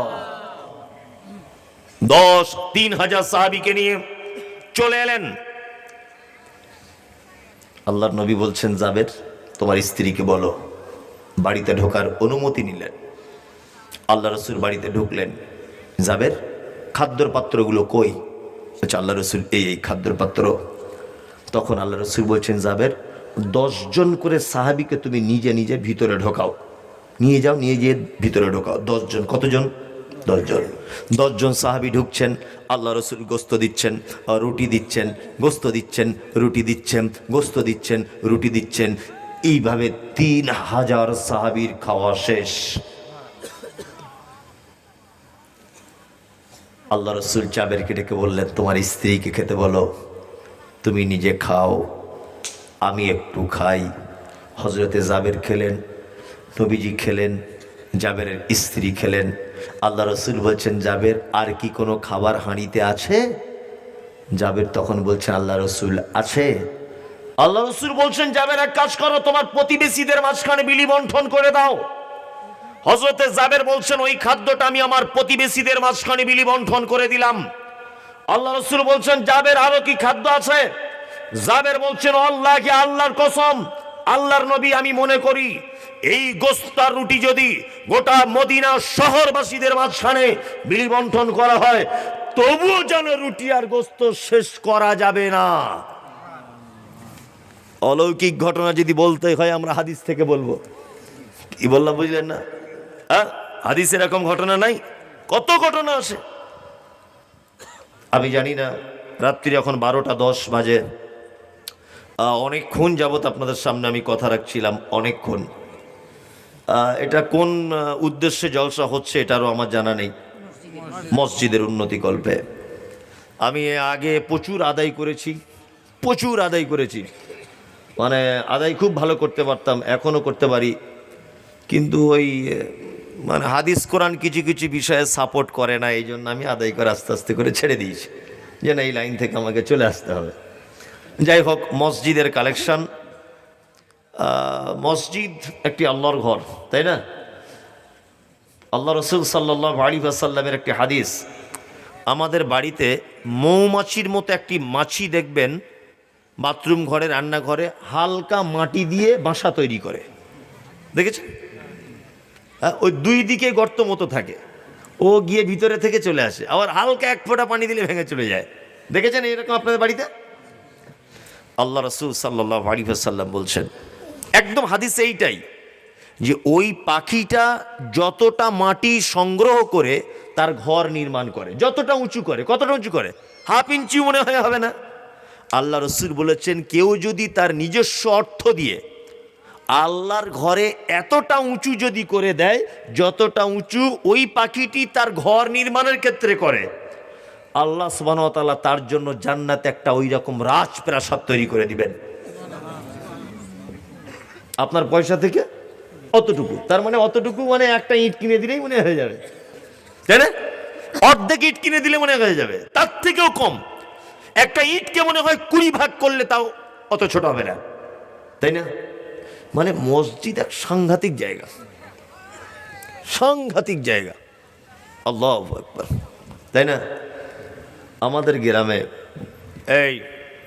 আমাদের গ্রামের, আপনাদের গ্রামের কোনো লোক যদি প্রতিদিন মমতা ব্যানার্জিকে ফোন করে, প্রতিদিন, কি বললাম বুঝলেন?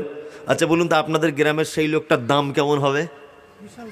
সাংঘাতিক ব্যাপার, চিনিস না, মমতার সাথে কথা বলে, তাই না? কেউ যদি অভিষেক ব্যানার্জির সঙ্গে কথা বলে মাঝে সাঝে, তার তো লেজে হাত দেওয়াই মুশকিল।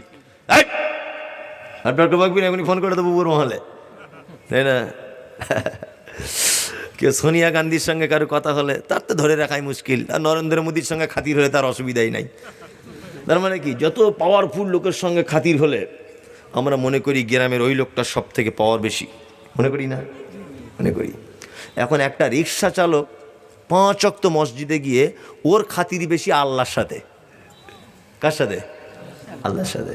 আচ্ছা ওই লোকটাকে আমরা কেউ দাম দিই? হ্যাঁ, বরঞ্চ এটা বলি, শালা কাজ নাই, নামাজ পড়ছে মসজিদে গিয়ে, হ্যাঁ বলি কি বলি না? আমরা সামান্য 17 কোটি 15 কোটি 13 কোটি মানুষের সরকার মমতা ব্যানার্জি, তার সঙ্গে সম্পর্ক থাকলে আমরা মনে করি কি ছিনু আর কি হুনু, মমতা আমাকে ফোন করে, তাই না? অথচ সারা পৃথিবীর নবমণ্ডল ভূমণ্ডল যা কিছু আছে সবার মালিককে আল্লাহ। একজন গরিব অসহায় দুস্থ রিক্সা চালক, ফুচকাওয়ালা, মাছ বিক্রেতা, এইরকম একটা গরিব কানা কুঁজো অন্ধ 5 ওয়াক্ত মসজিদে গিয়ে আল্লাহকে ডাকে, আল্লাহর সঙ্গে তার বন্ধুত্ব সম্পর্ক, তার কার সাথে? আল্লাহর সাথে। এই লোকটাকে কেউ দাম দেয়? হ্যাঁ, দেয় না। এখন সমাজ এমন একটা জায়গায় পৌঁছে গেছে, ওই লোকটা যদি টাকা না থাকে তো এরকম স্টেজে বসারও ক্ষমতা নেই, ওকে নামিয়ে দেবে হাত ধরে, এই তুমি কি বোঝো, বেরো। অথচ ওই লোকটা গ্রামের সব থেকে বেশি তাহাজ্জুদ গুজারি মানুষ, তাই না?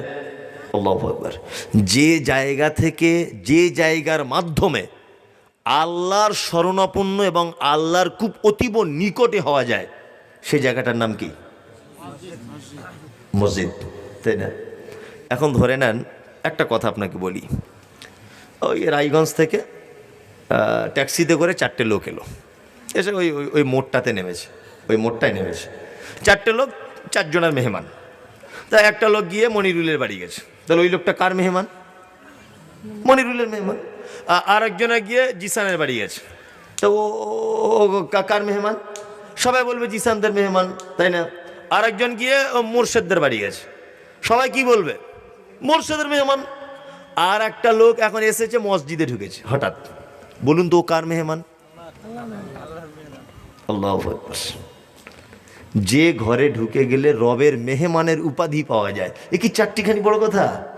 আমার বাড়িতে আপনি গেলেন, আমি মমতাজুলের লোক। ওর বাড়িতে আমি গেলাম, আশরাফুলের লোক, তাই না? ওর বাড়িতে আমি গেলাম, ও শফিকুলের লোক।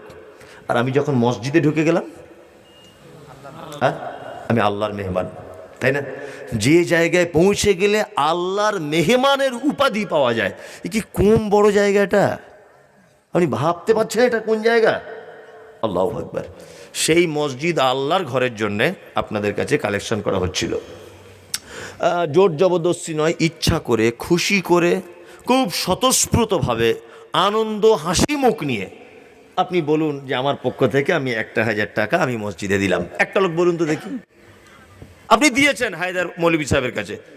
একটা আমি দেখতে চাইছি আর কি যে আপনার কেমন মসজিদের প্রতি টান আছে। কেউ নেই রাত্রের বেলা এখানে?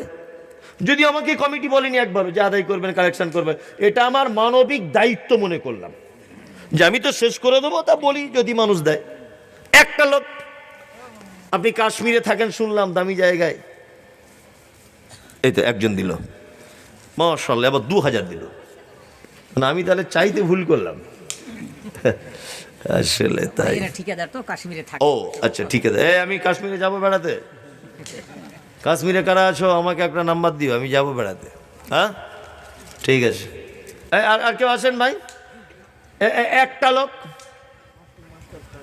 জি নাই না, দিবেন তো দেন, আমি জোর জবরদস্তি করছি না, আপনি এমনি দেন খুশি করে। কেউ আছেন? আপনি 1,000 টাকা না পারেন অন্তত 500 টাকাটা বলেন যে আমি 500 টাকা দিলাম বা 1,000 টাকা দিলাম। কাশ্মীর, সব কাশ্মীরের লোক আসছে নাকি? কাশ্মীর বাবা, কত? 2,000 কাশ্মীরের 2,000। কাশ্মীর, আমি কিন্তু যাবো কাশ্মীরে। মানে এই যুবক ছেলেরাই করেছে, এরা সব বাইরে থাকে। আচ্ছা, এসে মানে কাশ্মীর আর কে আছে? কাশ্মীর, আরে আপনি দেখিয়ে দেন যে ও আছে, তবেই তো ধরা পড়বে। আপনি বলে দেন যে ও, আসুন। তুমি